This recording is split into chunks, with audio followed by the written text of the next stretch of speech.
السلام عليكم ورحمة الله وبركاته. إن الحمد لله نحمده ونستعينه ونستغفره ونعوذ بالله من شرور أنفسنا ومن سيئات أعمالنا. من يهده الله فلا مضل له ومن يضلله فلا هادي له، وأشهد أن لا إله إلا الله وحده لا شريك له، وأشهد أن محمدا عبده ورسوله. يا أيها الذين آمنوا اتقوا الله حق تقاته ولا تموتن إلا وأنتم مسلمون. يا أيها الناس اتقوا ربكم الذي خلقكم من نفس واحدة وخلق منها زوجها وبث منهما رجالا كثيرا ونساء، واتقوا الله الذي تساءلون به والأرحام إن الله كان عليكم رقيبا. يا أيها الذين آمنوا اتقوا الله وقولوا قولا سديدا يصلح لكم أعمالكم ويغفر لكم ذنوبكم، ومن يطع الله ورسوله فقد فاز فوزا عظيما. أما بعد، فإن خير الحديث كتاب الله، وخير الهدي هدي محمد صلى الله عليه وسلم، وشر الأمور محدثاتها، وكل محدثة بدعة، وكل بدعة ضلالة، وكل ضلالة في النار. أعوذ بالله من الشيطان الرجيم. بسم الله الرحمن الرحيم. يا أيها النبي قل لأزواجك وبناتك ونساء المؤمنين يدنين عليهن من جلابيبهن ذلك أدنى أن يعرفن فلا يؤذين وكان الله غفورا رحيما. মহান আল্লাহ সমস্ত প্রশংসা যে আল্লাহ পাক রব্বুল আলামিন মানুষকে সৃষ্টি করেছেন এবং তাদেরকে নারী পুরুষে বিভক্ত করেছেন। আল্লাহ পাক রব্বুল আলামিন তার লাখ লাখ শুকরিয়া যে আমাদেরকে মানুষ করে সৃষ্টি করার পরে আমাদেরকে মুসলিম হওয়ারও তৌফিক দান করেছেন। বলুন আলহামদুলিল্লাহ।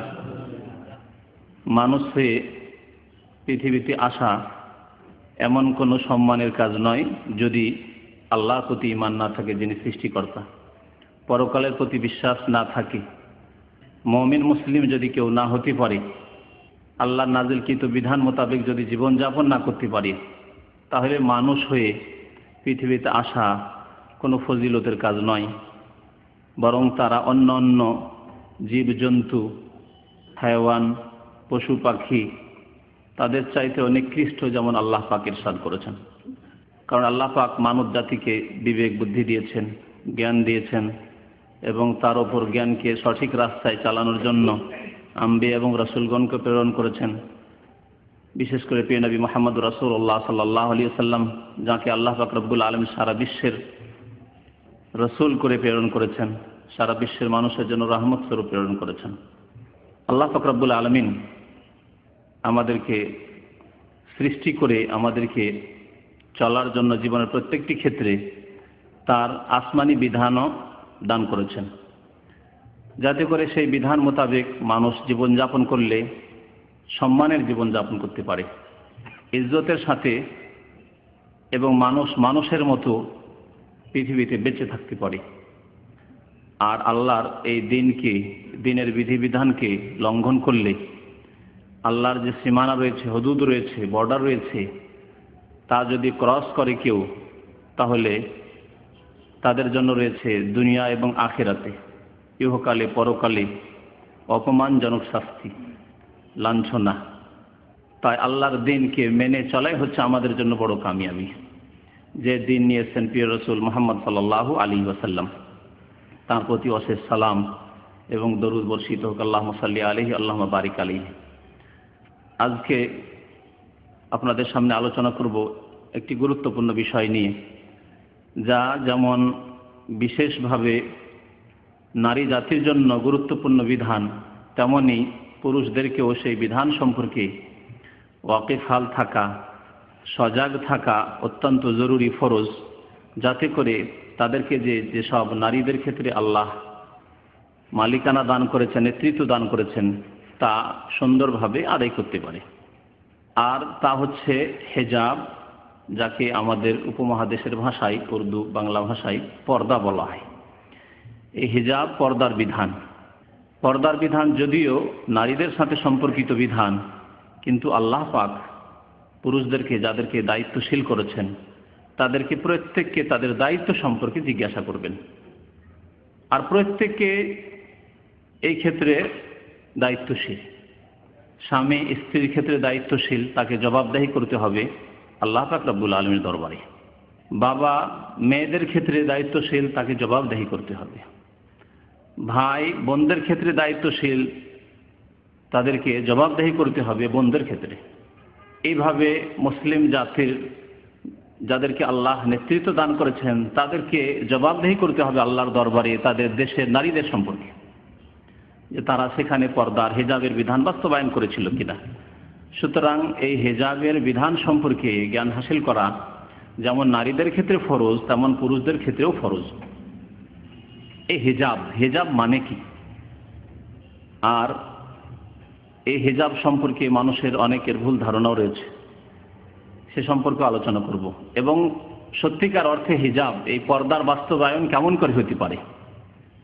হিজাব শব্দটির মানে হচ্ছে আড় করা, অর্থাৎ নারীদের পুরো শরীরকে পর্দায় রাখা, আবৃত রাখা পুরুষদের নজর থেকে।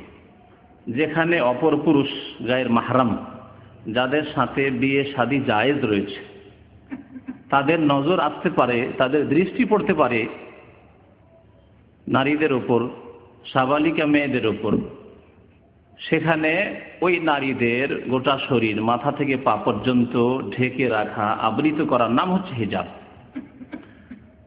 এটি হচ্ছে শরীয়তি অর্থ হিজাবের পর্দার। আর এর বিপরীত শব্দ রয়েছে যা কোরআনে কারিমে আল্লাহ পাক উল্লেখ করেছেন, তার নাম হচ্ছে তাবাররুজ। হিজাব শরীয়তের একটি ফরজ বিধান। প্রথম আমাদেরকে জেনে নিতে হবে যে হিজাব পর্দার বিধান আল্লাহ পাক কোরআনুল কারিমে বর্ণনা করেছেন, বিশেষভাবে সূরা আহজাবে এবং সূরা নূরে। হিজাব সংক্রান্ত মাসলা মাসাইল, বিধিবিধান আল্লাহ নাযিল করেছেন এই সূরাগুলিতে। এই হিজাব উম্মতে মুসলিমার নারীদের ওপর ফরজ। এই হিজাবের বিপরীত যেমন বললাম তাবাররুজ। তাবাররুজ মানে হচ্ছে বেহায়া হওয়া, আমাদের দেশীয় ভাষায়। শরীরের পুরো অঙ্গ প্রত্যঙ্গ আল্লাহ ঢেকে রাখতে বলেছেন নারীদেরকে, তার কিছু অংশ খুলে বাইরে বের হওয়া, যেখানে অপর পুরুষের নজর আসতে পারে, এগুলি হচ্ছে তাবাররুজ, বেহায়া হওয়া, বেপর্দা হওয়া। আল্লাহ পাক রব্বুল আলামিন নবী করিম সাল্লাল্লাহু আলাইহি ওয়াসাল্লামকে সম্বোধন করছেন সূরা আহজাবের আয়াত নম্বর 59। বিশেষভাবে এই আয়াতটি আল্লাহ পর্দা ফরজ করার জন্য, হিজাব ফরজ করার জন্য নাযিল করেন ৫ম হিজরিতে। এই হিজাবের বিধান, পর্দার বিধান মক্কাতুল মুকাররমায় নবী সাল্লাল্লাহু আলাইহি ওয়াসাল্লামের 13 বছরের নবুয়তের জীবন ছিল, তখন নাযিল হয়নি। ইসলামের বিধিবিধানগুলি ধীরে ধীরে নাযিল হয়েছে। মক্কাতুল মুকাররমায় তাওহীদের কথা এসেছে, আল্লাহর একত্বের কথা এসেছে প্রথম। তারপরে আল্লাহ পাক 5 ওয়াক্ত সালাত নামাজের কথা নাযিল করেছেন, নামাজের বিধান নাযিল করেছেন। মদিনা আসার পরে যাকাতের বিস্তারিত বিধান নাযিল হয়েছে, সিয়াম রোজার বিধান নাযিল হয়েছে, হজের বিধান নাযিল হয়েছে, পর্দার ফরজিয়াত আবশ্যকতা এর বিধান নাযিল হয়েছে। এইভাবে বহু বিধিবিধান রয়েছে। তারপরে হারামের ক্ষেত্রে, নিষিদ্ধ বস্তুগুলির ক্ষেত্রে, বিষয়ের ক্ষেত্রে আল্লাহ পাক রব্বুল বহু মাসলা মাসাইল রয়েছে, বরং অধিকাংশ মাসলা মাসাইল রয়েছে যেগুলির হুকুম আহকাম, বিধি নিষেধ নাযিল হয়েছে মদিনায় নবী করিম সাল্লাল্লাহু আলাইহি ওয়াসাল্লামের হিজরতের পরে। তো পর্দার বিধান এমন একটি বিধান যা নাযিল হয়েছে নবী করিম সাল্লাল্লাহু আলাইহি ওয়াসাল্লামের ওপর মদিনায় আসার পরে। সূরা আহজাবের আয়াত নম্বর 59 মহান আল্লাহ ইরশাদ করেছেন, ইয়া আইয়ুহান নবী, হে নবী মুহাম্মদ সাল্লাল্লাহু আলাইহি ওয়াসাল্লাম, কুল্লি আজওয়াজিক, আপনি আপনার বিবিগণকে বলে দিন। আল্লাহ পাক বিশেষভাবে নবী সাল্লাল্লাহু আলাইহি ওয়াসাল্লামকে সম্বোধন করে বলছেন যে আপনার স্ত্রীগণকে বলে দেন, জানিয়ে দেন আপনি। ও বানাতিকা, আপনার মেয়েদেরকে বলে দেন। এই হিজাব, এই পর্দা শুধু তাদের সাথে সীমিত নয়, সেজন্য আল্লাহ বলছেন ওয়া নিসাইল মুমিনিন, এবং মুমিনদের স্ত্রীদেরকে বলে দেন, মুমিন নারীদেরকে বলে দেন। কি বলে দেন? আল্লাহ বলছেন ইউদনিনা আলাইহিন্না মিন জালাবিবিহিন্না, তারা যেন তাদের শরীরে জিলবাব অর্থাৎ প্রশস্ত চাদর, বড় চাদরকে ঝুলিয়ে নেই, লটকিয়ে নেই। ইউদনিনা আলাইহিন্না, তারা নিজেদের ওপর, নিজেদের শরীরের ওপর বড় চাদর কে যেন ঝুলিয়ে নেই। ইউদনিনা আলাইহিন্না মিন জালাবিবিহিন্না, এই জালাবিব শব্দের ব্যাখ্যা সাহাবায়ে কেরামগণ রিজওয়ানুল্লাহি তাআলা আলাইহিম আজমাইন তারা কি করেছেন? তাবেঈনগণ কি করেছেন? কারণ দ্বীন শরীয়ত যদি আপনাকে আসল রূপে নিতে হয়, তাদের কাছ থেকে কোরআনুল কারীমের ব্যাখ্যা নিতে হবে নবী করিম সাল্লাল্লাহু আলাইহি ওয়াসাল্লামের পরে। এমন নয় যে নতুন কেউ আসলো আর নতুন আধুনিক ব্যাখ্যা করতে শুরু করলো। যেমন এখানে আরেকটি কথা বলি হিজাব সম্পর্কে, যে আজকাল পশ্চিমা দেশগুলিতে, ইউরোপ, আমেরিকা, ফ্রান্স আর পশ্চিমা ভক্ত যেসব মুসলিম দেশ, যেসব দেশে ইসলাম দ্রোহিতা ব্যাপক আকার ধারণ করেছে অথচ নামে মুসলিম দেশ, অর্থাৎ সংখ্যাগরিষ্ঠতা মুসলিমদের রয়েছে, সুতরাং মুসলিম দেশ, যেমন তুরস্ক, এইরকম বহু মুসলিম দেশ আছে যার নাম নেওয়ার প্রয়োজন নেই। সেসব দেশে হিজাব মাঝে মাঝে শোনা যায় যে স্কুল, কলেজ, ইউনিভার্সিটিতে হিজাব নিষেধ করা হয়েছে।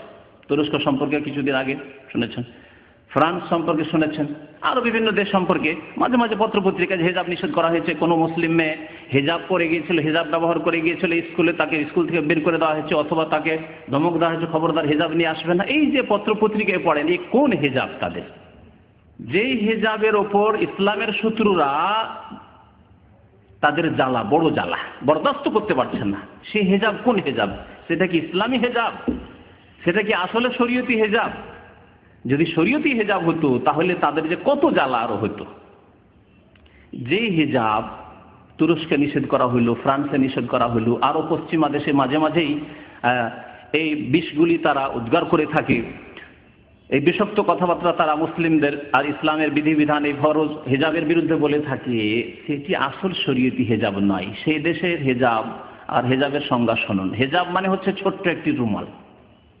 পশ্চিমা দেশের মহিলাদের অবস্থা হচ্ছে এরকম, যারা হিজাব করে আর যেই হিজাবে বাধা দেয় স্কুল, কলেজ, ইউনিভার্সিটিতে, সেটি শরীয়তের হিজাব নয়। সেই হিজাব হচ্ছে একটি ছোট্ট রুমাল, যেটা এই যে গুতরা আছে বা সেমাগ আছে এর চাইতে অনেক ছোট, এর অর্ধেকও হবে না, এর অর্ধেকও হবে না, এটা রুমাল। এটা এইভাবে তারা বেঁধে থাকে, এতটুকু থাকে বাস। সামনে বক্ষের দিকেও নেই, বুকের দিকেও নেই, পেছন দিকেও নেই। এই যে হয়তো পেছন দিকে চুল লম্বা হয়ে খোলা আছে, জি, কিন্তু এই মাথার উপরে এতটুকু বাঁধা আছে, এইটুকু, চেহারার উপরে তো নেই, এতটুকু বাঁধা আছে। এইটুকুর নাম হচ্ছে হিজাব পশ্চিমা দেশগুলিতে, বা যেই দেশগুলি হচ্ছে ইসলাম দ্রোহী দেশ, পর্দাদ্রোহী দেশ, সেই হিজাবের ওপর বাধা নিষেধ জালেমদের পক্ষ থেকে, তাগুতদের পক্ষ থেকে, ইসলামের শত্রুদের পক্ষ থেকে। অথচ এটি ইসলামের হিজাবই নয়। ইসলামের হিজাব মানে শুধু মাথার উপরে কাপড় দেওয়া নয়, ছোট্ট একটু কাপড়, রুমাল। ইসলামের হিজাব আগেই বলেছি যে মাথা থেকে পা পর্যন্ত মহিলারা বাইরে বেরোলে, অপর পুরুষ সামনে আসার সম্ভাবনা থাকলে সেখানে পুরো শরীর ঢেকে রাখবে, এর নাম হচ্ছে হিজাব। তাহলে সেই সব দেশে এইসব হিজাব নেই স্কুল, কলেজে বা কোনো প্রতিষ্ঠানে, তারপরেও তাদের এই জ্বালা। জি, তাহলে শরীয়তি হিজাব জেনে না থাকলে যখন পত্র পত্রিকা পড়বেন যে হিজাবের উপর বাধা এসছে, তারপর ভাববেন যে এই বোরকার উপর না, ওরা বোরকা জানে না, ওরা শুধু এইটুকু রুমালই বরদাস্ত করতে পারে না। মুসলিম নারীদের মাথার উপর একটু রুমাল, যেটুকুতে শুধু মাথাটা ঢাকবে, এইটুকু বরদাস্ত করতে পারে ইসলাম শত্রুরা। জি, তাহলে হিজাবের আজকাল মডার্ন একটি অর্থ রয়েছে যেটি হিজাব নয়, এটি থেকে সাবধান, এই অর্থ থেকে। আর শরীয়তের যে অর্থ রয়েছে বা ব্যাখ্যা রয়েছে তা মনে রাখতে হবে। আল্লাহ পাক রব্বুল বলছেন ইউদনিনা আলাইহিন্না মিন জালাবিবিহিন্না, তারা যেন কি করে, নিজের বড় চাদরকে নিজের বক্ষ দেশে ঝুলিয়ে নেয়, শরীরের উপর ঝুলিয়ে নেয়। ইউদনিনা আলাইহিন্না মিন জালাবিবিহিন্না যালিকা আদনা আইয়ুরাফনা ফালা ইউযাইন। এই পর্দা করলে কি হবে? আল্লাহ পর্দার আদেশ করলেন, হুকুম হয়ে গেল যে পর্দা ফরজ। আল্লাহ পাক রব্বুল আলামিন এসব বিধিবিধান নাযিল করার পরে বলছেন ওমা কানা লিল মুমিনিন ওয়ালা মুমিনাতিন ইযা কাযাল্লাহু ওয়া রাসূলুহু আমরান আন ইয়াকুনা লাহুমুল খিয়ারাতু মিন আমরিহি। শুনে রাখুন ভালো করে, কোন মুমিন পুরুষ অথবা কোন মুমিন নারী এই ইখতিয়ার রাখে না, এই স্বাধীনতা রাখে না। এই স্বাধীনতা আল্লাহর পক্ষ থেকে দেওয়া হয়নি যে আন ইয়াকুনা লাহুমুল খিয়ারাতু মিন আমরিহি, দিনের বিধিবিধান পালনের ক্ষেত্রে তারা স্বাধীনভাবে ইচ্ছা হইলে করলাম, না হয় করলাম না, যখন হইল করলাম, যখন হইল করলাম না। সে পর্দার ক্ষেত্রে হোক, আর নামাজের ক্ষেত্রে হোক, আর রোজার ক্ষেত্রে হোক, আর অন্য কোনো বিধানের ক্ষেত্রে হোক, যখন হইল মানলাম আর যখন হইল মানলাম না। না, ওমা কানা লিল মুমিনিন ওয়ালা মুমিনা, না কোনো পুরুষ মুমিন আর না কোনো নারী মুমিন তাদের ইখতিয়ার রয়েছে যে যখন ইচ্ছা হবে মানব করব, আর যখন ইচ্ছা হবে করলাম না পারলাম না, না চলবে না। আইয়াকুন আলাহুমুল খিয়ারাত মিন আমরিহিম ওয়া মান ইয়াসিল্লাহ ওয়া রাসূলাহ, যারা আল্লাহ এবং রাসূলের নাফরমানি করবে, বিরুদ্ধাচরণ করবে আল্লাহর বিধান নাযিল হয়ে যাওয়ার পরেও, ফাকাদ দাল্লা যালালাম মুবিনা, তারা সুস্পষ্ট পথভ্রষ্টতায় গোমরাহিতে রয়েছে। আর ওয়া কুল্লু যালালাতিন ফিন্নার, পথভ্রষ্টতা গোমরাহির পরিণাম হচ্ছে এই রাস্তা কোথায় নিয়ে যাবে, যেহেতু রাস্তা আল্লাহর হারিয়ে ফেলেছেন, আল্লাহর দেওয়া সিরাতে মুস্তাকিম, সুতরাং জাহান্নামে নিয়ে যাবে। পর্দার বিধান আল্লাহ যখন নাযিল করলেন তা মুসলিম নারীদের উপর ফরজ।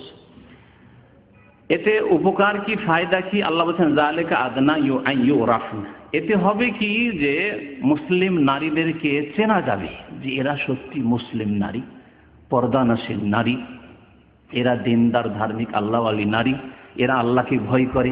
সেই জন্য গরম লাগলেও, কষ্ট হলেও দুনিয়ার কষ্ট তাদের কাছে অত্যন্ত হালকা। এক শেখ কুয়েত থেকে কয়েক বছর আগে গিয়েছিলেন ভারত উপমহাদেশে সফর করার জন্য, ভারত, বাংলাদেশ, পাকিস্তান, বিভিন্ন দেশে। তার ফ্যামিলি, পরিবার নিয়ে। বোরকা তো রয়েছে শরীরে, হাতে মোজা রয়েছে, পায়ে মোজা রয়েছে। প্রোগ্রাম ছিল কোনো এক ইউনিভার্সিটিতে, খুব শিক্ষিতা মহিলাদের মধ্যে, মহিলা ছাত্রীদের মধ্যে বক্তব্য করলেন উনি। তো ছাত্রীরা জিজ্ঞেস করছে যে আপনাকে গরম লাগে না?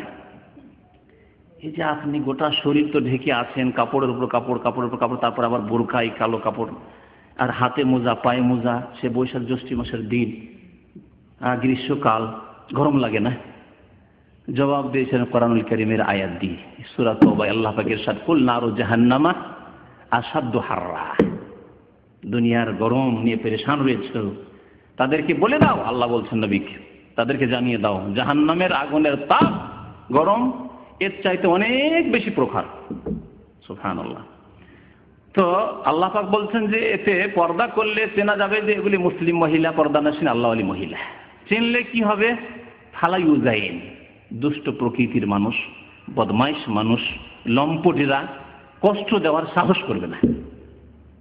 ফালা ইউজাইন, তাদেরকে কষ্ট দেওয়ার এই সাহস দেখাবে না পর্দায় থাকলে। আর পর্দায় না থাকলে শাড়ি ব্লাউজ পরে, চেহারা খুলে, মাথা খুলে, শরীরে কিছু অংশ খুললে চলাফেরা করলে, একাই সফর করলে এক শহর থেকে আরেক শহর, এসব হলে বাজারে আপনি যদি আপনার স্ত্রী, আপনার বোন, আপনার মেয়ে, যে কেউ হোক না কেন, তাদেরকে যদি আপনি এইভাবে ছেড়ে দেন যে তারা শরীয়তি পুরো পর্দায় নেই, এমন কি এক শ্রেণীর লোকেরা এগুলিকে পর্দা মনে করছে, বোরকা আছে কিন্তু বোরকা অত্যন্ত টাইট, শরীরের সাথে লেগে আছে, এইরকম মহিলাদের রাস্তাঘাটে চলতে দেখবেন, তাদের পিছনে দুষ্ট বদমাইশ যুবকরা পিছনে গিয়ে তাদেরকে পেরেশান করার চেষ্টা করে, চোখের সামনে দেখতে পাবেন আপনি।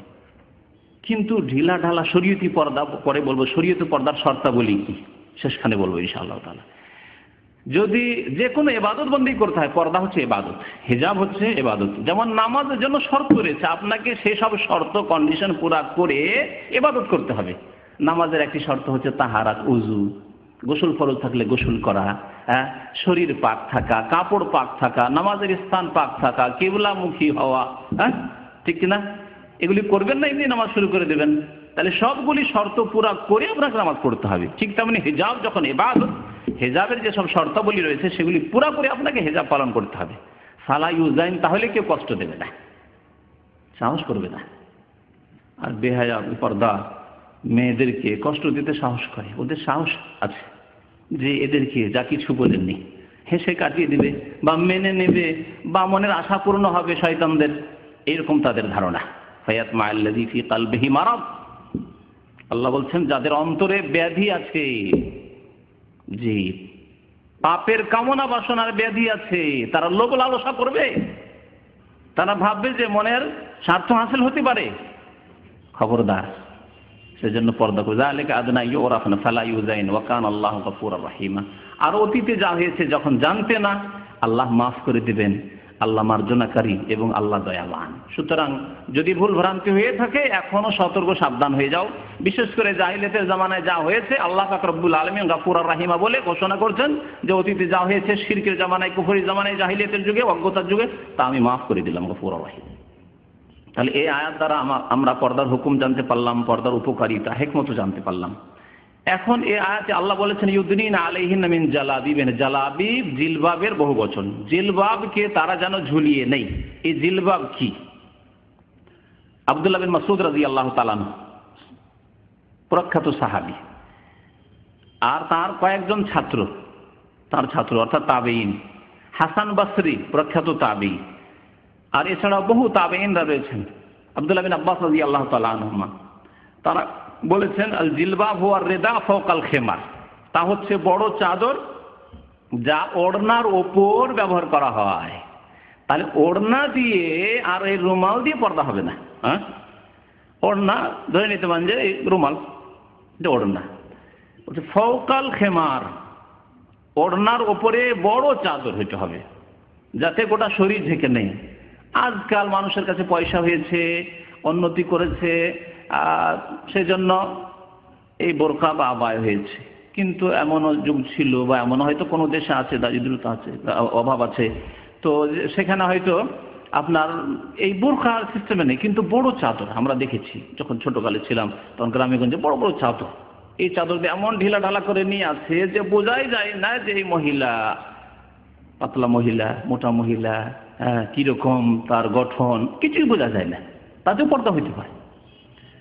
পর্দা কিসে হতে পারে তা শোনার জন্য আরো শোনেন ওয়াকালা ইবনে আব্বাস, আব্দুল্লাহ বিন আব্বাস রাদিয়াল্লাহু তাআলা আনহুমা এই আয়াতের তাফসীর বলছেন, সাহাবী এবং অদ্বিতীয় মুফাসসির সাহাবায়ে কেরামদের মধ্যে, তিনি বলছেন আমার আল্লাহু নিসা আল মুমিনিন, আল্লাহ পাক রব্বুল আলামিন মুমিনদের মহিলাদেরকে, নারীদেরকে আদেশ করেছেন ইযা খারাজনা মিন বুয়ুতিহিন্না, যখন তারা নিজের বাড়ি থেকে বেরোবে। তাহলে বাড়ির মধ্যে অসুবিধা নেই। অসুবিধা নেই কখন? যখন আপনি আপনার স্বামীর সামনে আছেন অথবা বাবার সামনে আছেন, আপন ভাইয়ের সামনে আছেন। কিন্তু আমাদের দেশের বাড়ি, যদি আমি শুধু বলি বাড়ির মধ্যে অসুবিধা নেই, আমাদের দেশের জন্য প্রযোজ্য নয় এই কথাটি, ঠিক না? আমাদের দেশে 5 ভাই 7 ভাই একই উঠানে, এখানে এক রুমে এক ভাই, আরেক ভাই আরেক ভাই, একে অপরের বউর সাথে একবার একাকার, একসাথে খাওয়া দাওয়া। তাহলে এখানে বাড়ির মধ্যেও আপনাকে পর্দা করতে হবে, আপনার স্ত্রীকে পর্দা করতে বলতে হবে। জি, তো বলছেন আব্দুল্লাহ বিন আব্বাস রাদিয়াল্লাহু তাআলা যখন ইযা খারাজনা মিন বুয়ুতিহিন্না, নিজের বাড়ি থেকে, স্বামীর বাড়ি থেকে অথবা বাবার বাড়ি থেকে, আপন ভাইয়ের বাড়ি থেকে যখন বেরোবে, আইয়ুগাতিনা ওজুহাহুন্না, তখন তারা মুখমণ্ডলকে আবৃত করবে, ঢেকে নেবে। কেমন করে মুখমণ্ডল আবৃত করবে তাও শোনেন। বলছেন মিন ফাওকি রুউসিহিন্না, মাথার ওপর থেকে কাপড় ঝুলিয়ে, ইউদনিনা আলাইহিন্না মিন জালাবিবিহিন্না, তারা ঝুলিয়ে নেবে, লটকিয়ে নেবে তাদের ওপর এই বড় চাদর। মাথার উপর থেকে এমন ভাবে ঝুলাতে হবে যে যাতে মুখমণ্ডল ঢেকে যায়, বিল জালাবিব, বড় চাদর দিয়ে। ওয়ায়ুবদিনা আইনান ওয়াহিদা, এখন প্রশ্ন হচ্ছে দেখবে কি করে? বড় চাদর যদি মাথার উপর থেকে ঝুলিয়ে নেয় মুখের উপরে, তাহলে দেখবে কিভাবে? তাই বলছেন আব্দুল্লাহ বিন আব্বাস রাদিয়াল্লাহু তাআলা আনহুমা যে ওয়ায়ুবদিনা, তারা একটি চক্ষু জাহির করে রাখে, প্রকাশ করে রাখে, একটি চক্ষু খোলা থাকবে দেখার জন্য। সাহাবায়ে কেরামের এই তাফসীর। আর এই আয়াত যখন নাযিল হলো, সাহাবিয়াতগণ অর্থাৎ সাহাবায়ে কেরামগণের স্ত্রীরা, বোনেরা, মায়েরা, খালারা, তারা এইভাবেই পর্দা করেছিলেন। এই হচ্ছে ইসলামিক পর্দা, ইসলামিক হিজাব। তখনকার যুগে এত পাতলা কাপড় ছিল না যে নেকাবের জন্য যে পাতলা কাপড় রয়েছে একটা দুটো দিয়ে রাখছে আজকালকার মহিলারা, তখন এই ছিল না, মোটা মোটা কাপড়। সেই জন্য একটি চোখ খোলা রাখার প্রয়োজন ছিল। আজকাল একটি চোখ খোলারও প্রয়োজন নেই, সামনে কাপড় দিয়ে রাখলে একটি দিয়ে অনেক সময় পর্দা হবে না, কাছাকাছি চলে গেলে আজকাল এত পাতলা কাপড়ের নেকাব হয়েছে যে একটা দিয়ে হবে না, দুটো, অনেক সময় তিনটার প্রয়োজন হতে পারে কাছেই অপর পুরুষ থাকলে। তাহলে যেইভাবে শরীর আবৃত হইতে পারে সেইভাবে পর্দা করতে হবে। এই হচ্ছে আব্দুল্লাহ বিন আব্বাস রাদিয়াল্লাহু তাআলা আনহুর মত এই আয়াতের তাফসীর সম্পর্কে। এই যে পর্দা, পর্দা ইসলামের এমন একটি বিধান, যেই বিধানের প্রথম শত্রু ইবলিস শয়তান। প্রথম শত্রু ইবলিস শয়তান। ইবলিস শয়তান আমাদের পিতা আদম আলাইহিস সালাতু ওয়াসসালাম, মাতা হাওয়া আলাইহিস সালামের সাথে কি করেছিল আচরণ, আল্লাহ পাক কোরআনুল কারীমে সূরা আরাফে উল্লেখ করেছেন। আল্লাহ পাক ইরশাদ করেছেন, ইয়া বানি আদমা, হে আদম সন্তান, কাদ আনজালনা আলাইকুম লিবাসান ইউআরি সাওআতিকুম, আমি তোমাদের জন্য লিবাস নাযিল করেছি, পোশাক নাযিল করেছি। তা দিয়ে তোমরা কি করবে? ইউআরি সাওআতিকুম, লেবাসের উদ্দেশ্য কি? লেবাসের উদ্দেশ্য, পোশাকের উদ্দেশ্য সাজসজ্জিত হওয়া নয়, অলংকার নয়। যে অনেকে মনে করে যে ভালো ভালো লেবাস পরবো যাতে ভালোভাবে সাজতে পারি, না। উদ্দেশ্য হচ্ছে আল্লাহ বলছেন ইউআরি সাওআতিকুম, তোমাদের লজ্জা স্থান, তোমাদের আওরত লজ্জা স্থানকে, ঢাকার স্থানগুলিকে ঢাকতে পারো, আবৃত করতে পারো। তাহলে আল্লাহ পাক আদম আলাইহিস সালাম এবং হাওয়া আলাইহিস সালামকে সৃষ্টি করে আনজালনা আলাইকুম লিবাসান, লেবাস নাযিল করেছেন। মনে রাখবেন, তাহলে কখনো প্রথম মানুষ উলঙ্গ থাকেননি। অনেকে এই ইতিহাসের বইগুলি পড়ে মনে করে যে আগের যুগের মানুষ এমন ছিল যারা বনে জঙ্গলে উলঙ্গ বাস করত। আল্লাহ পাক প্রথম মানুষ যাকে নবীও করেছেন, মুমিনও ছিলেন, তিনি আদম আলাইহিস সালাম, আমাদের পিতা, এবং আমাদের মাতা হাওয়া আলাইহিস সালাম। আল্লাহ বলছেন আনকাদ আনজালনা আলাইকুম লিবাসান, আমি নাজিল করেছি লেবাস। লেবাসের উদ্দেশ্য ইউআরি সাওআতিকুম, তোমাদের লজ্জা স্থানকে তোমরা আবৃত করবে, রিশান, এবং তোমাদের শরীরকে ঢাকারও ব্যবস্থা আমি করেছি। ওয়া লিবাসুত তাকওয়া যালিকা খাইর, তবে মনে রাখবে লেবাস দুই প্রকারের, পোশাক হচ্ছে দুই প্রকারের, হেজাব দুই প্রকারের, মনে রাখবেন। এই ক্ষেত্রে এক হচ্ছে তাকওয়ার হেজাব, আল্লাহ ভীরুতা, সংযত জীবনযাপনের হেজাব, যার সম্পর্ক হচ্ছে অন্তরের সাথে। আর একটা হচ্ছে বাহ্যিক লেবাস, যা শরীরকে আবৃত করার জন্য, লজ্জা স্থানকে ঢাকার জন্য যা ব্যবহার করা হয়। দুটো লেবাস জরুরি। যদি কোনো মানুষের, কোনো মহিলার একটি লেবাস থাকে আর একটি না থাকে, চলবে না। যেন এই দুইটি লেবাস হচ্ছে দুইটি ডানা, পাখির ডানার মতো। পাখির দুই ডানার একটি ডানা থাকলে পাখি উঠতে পারবে না, আছাড় খেয়ে পড়ে যাবে, শিকারী শিকার করে নেবে, ধরে নেবে। ঠিক তেমনি একটি ডানা যদি থাকে তাহলে আর একটি ডানা নেই, এই অবস্থায় ঈমান ঠিক থাকবে না, পথভ্রষ্ট হয়ে যাবে, শয়তানের শিকার করে নেবে। শয়তান শিকারী বসে আছে, আদম সন্তানকে শিকার করার জন্য ইবলিস শয়তান বসে আছে। দুইটি ডানা, যে দুই রকমের হেজাব বললাম, এই দুইটি ডানা। একটি হেজাব কি? লেবাসুত তাকওয়া, আল্লাহ ভীরুতার লেবাস লাগবে। প্রথম অন্তরের হেজাব লাগবে, অর্থাৎ অন্তরে আপনার এই ঈমান হইতে হবে, আপনার স্ত্রী, আপনার মা বোনের, খালার, আপনার মেয়ের এই ঈমান হইতে হবে যে আমার জন্য আল্লাহ পাক রব্বুল আলামিন অপর পুরুষের সাথে সাক্ষাৎ করা, অপর পুরুষের সাথে নির্জনতা, অপর পুরুষের সাথে কথাবার্তা, অপ্রয়োজনীয় কথাবার্তা, অতিরিক্ত কথাবার্তা বলা ইত্যাদি হারাম করেছেন। আল্লাহ আমার উপর আমার ইজ্জতের হেফাজত আল্লাহ ফরজ করেছেন। তাকওয়া, আল্লাহ ভীরুতা, আল্লাহর সামনে আমার এই শরীর সম্পর্কে, দেহ সম্পর্কে জবাবদেহি করতে হবে, জবাবদিহির চিন্তা। আর এই চিন্তা তাকে বাধ্য করেছে পাপ থেকে বাঁচতে, তাকওয়া অবলম্বন করতে, লেবাসুত তাকওয়া। আল্লাহ বলেন ওয়া লিবাসুত তাকওয়া যালিকা খাইর, এই যে ডানাটি আছে এটি সবচেয়ে উত্তম। কারণ আল্লাহ ভীরুতার লেবাস যদি না থাকে, আরেকটি আছে, মনে করে আরেকটি লেবাস কি? বাহ্যিক শরীরের লেবাস। বাহ্যিক শরীরে বোরকা আছে, কিন্তু অন্তরে ঈমান তাকওয়া নেই, আল্লাহর ভয় নেই, পরকালের চিন্তা নেই। তাহলে বোরকা পরেও গুনাহ থেকে বাঁচতে পারবে না, কারণ অন্তরে ভয় নেই, গুনাহ করবে। হয়তো পরিবেশের জন্য বাধ্য, এমন পরিবেশে আছি যেখানে বোরকা পড়তে হচ্ছে, সেই জন্য অনেক মহিলারা বাংলাদেশ থেকে আসে বা ইন্ডিয়া থেকে আসে, তারা দেশে পর্দা করে না, পর্দার গর্দা করে দেয়, দেশের ঢাকাকে খুলনা করে দেয়। বুঝতে পারছেন না? ঢাকাকে খুলনা করে দেয়। যেমনই বিমানবন্দরে দাম্মাম এয়ারপোর্টে গেল, তেমনই বোরকা খুলে একেবারে শাড়ি আর ব্লাউজ খুলনা করে দিল। আর সৌদি আরবে যতক্ষণ ছিল ততক্ষণ ঢাকাই ছিল, ঢেকে রেখেছিল পরিবেশের জন্য, যে সবাই করছে, কি করে খুলবো, লজ্জা লাগে এখানে, কিন্তু ওখানে আবার পর্দা করতে লজ্জা লাগে। কি অবস্থা দেখছেন? একই মহিলা থাকে সৌদি আরবে যখন থাকে, তখন এখানে পর্দা না করলে লজ্জা লাগে, শাড়ি পরতে লজ্জা লাগে, শুধু শাড়ি পরে বাইরে বেরোতে, বা সালোয়ার কামিজ পরে বাইরে বেরোতে লজ্জা লাগে। আর সে যেমনই চলে যায় দেশে, তখন সেখানে নাকি তাকে বোরকা পরতে, নিকাব লাগাতে লজ্জা লাগে। আল্লাহু আকবার। এ হচ্ছে ঈমান, দুই মুখা ঈমান। এইরকম অবস্থার নাম কি? নেফাক, কপটতা নয়, মুনাফিকি নয়। জি, দুই রকম পলিসি, মুনাফিকি পলিসি। ঈমান নেই, এই জন্য লেবাসুত তাকওয়া, প্রথম তাকওয়ার লেবাস লাগবে অন্তরে। তাকওয়ার লেবাস থাকে, তাহলে সারা পৃথিবী যেখানে যান না কেন আপনি, আপনার স্ত্রী, আপনার বোন, যেখানেই যাক না কেন, সেখানেই পর্দা করবে। কারণ পর্দা ইবাদত, এবং এই ইবাদত আমার যেমন নামাজ আমাকে কায়েম করতেই হবে যে কোনো অবস্থায়, তেমনি লেবাস এই হিজাব পর্দা আমাকে প্রতিষ্ঠা করতেই হবে যে কোনো অবস্থায়, যে কোনো সময়।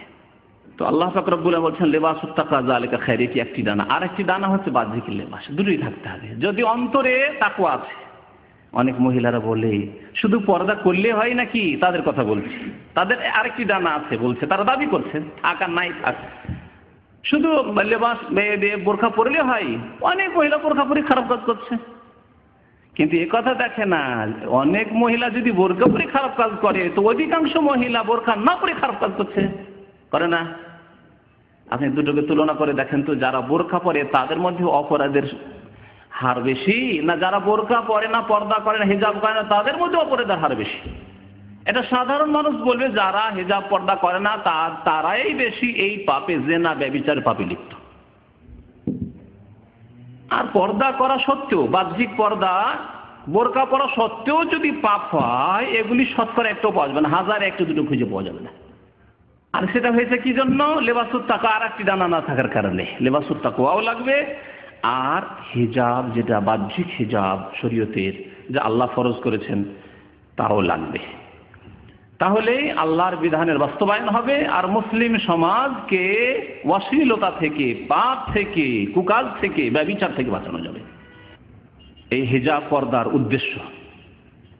পর্দার উদ্দেশ্য হচ্ছে মুসলিম সমাজকে অশ্লীল কাজ থেকে, অন্যায় কাজ থেকে, ব্যভিচারের মতো কুকাজ থেকে বাঁচানো। যেমন নারীদেরকে বাঁচানো, তেমন পুরুষদেরকে বাঁচানো। আর একটি কথা বলবো ওই সব মহিলাদেরকে যারা এই হুজ্জত পেশ করে যে আমাদের অন্তর পরিষ্কার। অন্তর যদি পরিষ্কার থাকে তাহলে আমি বোরকা না পড়লে কি হবে? আমার অন্তর মজবুত আছে, আমার অন্তর পরিষ্কার আছে। তাদেরকে বলবো আপনার অন্তর পরিষ্কার হতে পারে, কিন্তু রাস্তায় যখন আপনি বেরিয়ে গেছেন চেহারা খুলে, মাথা খুলে, হিজাব না করে, তখন অন্য অন্য অনেকেই আপনার দিকে তাকাচ্ছে, ওই পুরুষরা, যুবকরা তাকাচ্ছে, তাদের অন্তর যে পরিষ্কার নেই। তাহলে আপনি বাঁচার চেষ্টা করলেও তারা যে বাঁচতে পারলো না গুনাহ থেকে আপনার ফিতনার কারণে। এক। দুই নম্বর কথা, আপনি যতই মজবুত আর বলেন যে অন্তরে আমার তাকওয়া আছে, আমার দ্বারা পাপ হবে না, আপনি বেঁচে থাকবেন, আপনি যে ধর্ষিতা হবেন। হয় নাকি? যারা একা সফর করতে যায় তারাই তো ধর্ষিতা হয়, একা যেখানে সেখানে ঘোরাফেরা করে বেহায়া বেপরদা হয় তারাই তো ধর্ষিতা হয়। তাহলে হিজাব আল্লাহ ফরজ করেছেন, তা আমাদেরকে পালন করতে হবে। আল্লাহ পাক রব্বুল আলামিন আরো বলেছেন সূরা আরাফের আয়াত নম্বর 26 আর 27, তাতে আরেকটি কথাও রয়েছে, তাতে আছে যে ইয়া বানি আদম, হে আদম সন্তান, তোমাদেরকে যাতে শয়তান গুমরাহ না করে। শয়তান গুমরাহ না করে কি ক্ষেত্রে? ইয়ানজু আনহুমা লা ইয়াফতানান্নাকুমুশ শায়তানু কামা আখরাজা আবাওয়াইকুম মিনাল জান্নাহ। কত সুন্দর কথা আল্লাহ বলেছেন। ইবলিস শয়তান সবচেয়ে বড় শত্রু এই পর্দার, এবং ইবলিস শয়তানের চেলা রয়েছে জিন শয়তানের মধ্যে আর মানুষ শয়তানের মধ্যে। মানুষ শয়তানরা পত্র পত্রিকা প্রচার মাধ্যমে হিজাব পর্দার বিরুদ্ধে তারা বলতে আছে, লিখতে আছে। আর জিন শয়তান বেহায়া বেপর্দা দুর্বল ইমানের মহিলাদের মধ্যে এই ওয়াসওয়াসা দিতে আছে, কুমন্ত্রণা দিতে আছে যে তোমরা পর্দা করবে। কি জন্য? আজকালকার যুগ কি পর্দা করার যুগ? পর্দা হচ্ছে নারী অবরোধ, নারীদের জন্য জেলখানা করে দেওয়া। বাইরে বেরোতে দিল তাদেরকে জেলখানার মধ্যে একেবারে তাদেরকে আবদ্ধ করে দেওয়া, ইত্যাদি ইত্যাদি। এইসব কথাবার্তা শয়তানি ওয়াসওয়াসা, মানুষ শয়তান এবং জিন শয়তান এসব ওয়াসওয়াসা দিতে আছে, কুবুদ্ধি দিতে আছে। আল্লাহ পাক রব্বুল আলামিন তাই আশ্রয় কামনা করতে বলেছেন, মিন শাররিল ওয়াসওয়াসিল খান্নাস আল্লাযী ইউওয়াসওয়িসু ফি সুদুরিন নাস মিনাল জিন্নাতি ওয়ান নাস। তাহলে জিন শয়তান এবং মানুষ শয়তান এই পর্দার আল্লাহর যে বিধান, ফরজ বিধান, তার বিরুদ্ধে লেগে আছে। তো আল্লাহ বলছেন লা ইয়াফতানান্নাকুমুশ শায়তান, শয়তান যাতে করে হে বানি আদম, আদম সন্তান, তোমাদেরকে ফিতনায় লিপ্ত না করে, তোমাদেরকে ফিতনায় লিপ্ত না করে। তাহলে পর্দা না করা, শরীরের যতটুকু অংশ আল্লাহ ঢাকতে বলেছেন তা না ঢাকা, আবৃত না করা হচ্ছে শয়তানের ফিতনায় পড়া।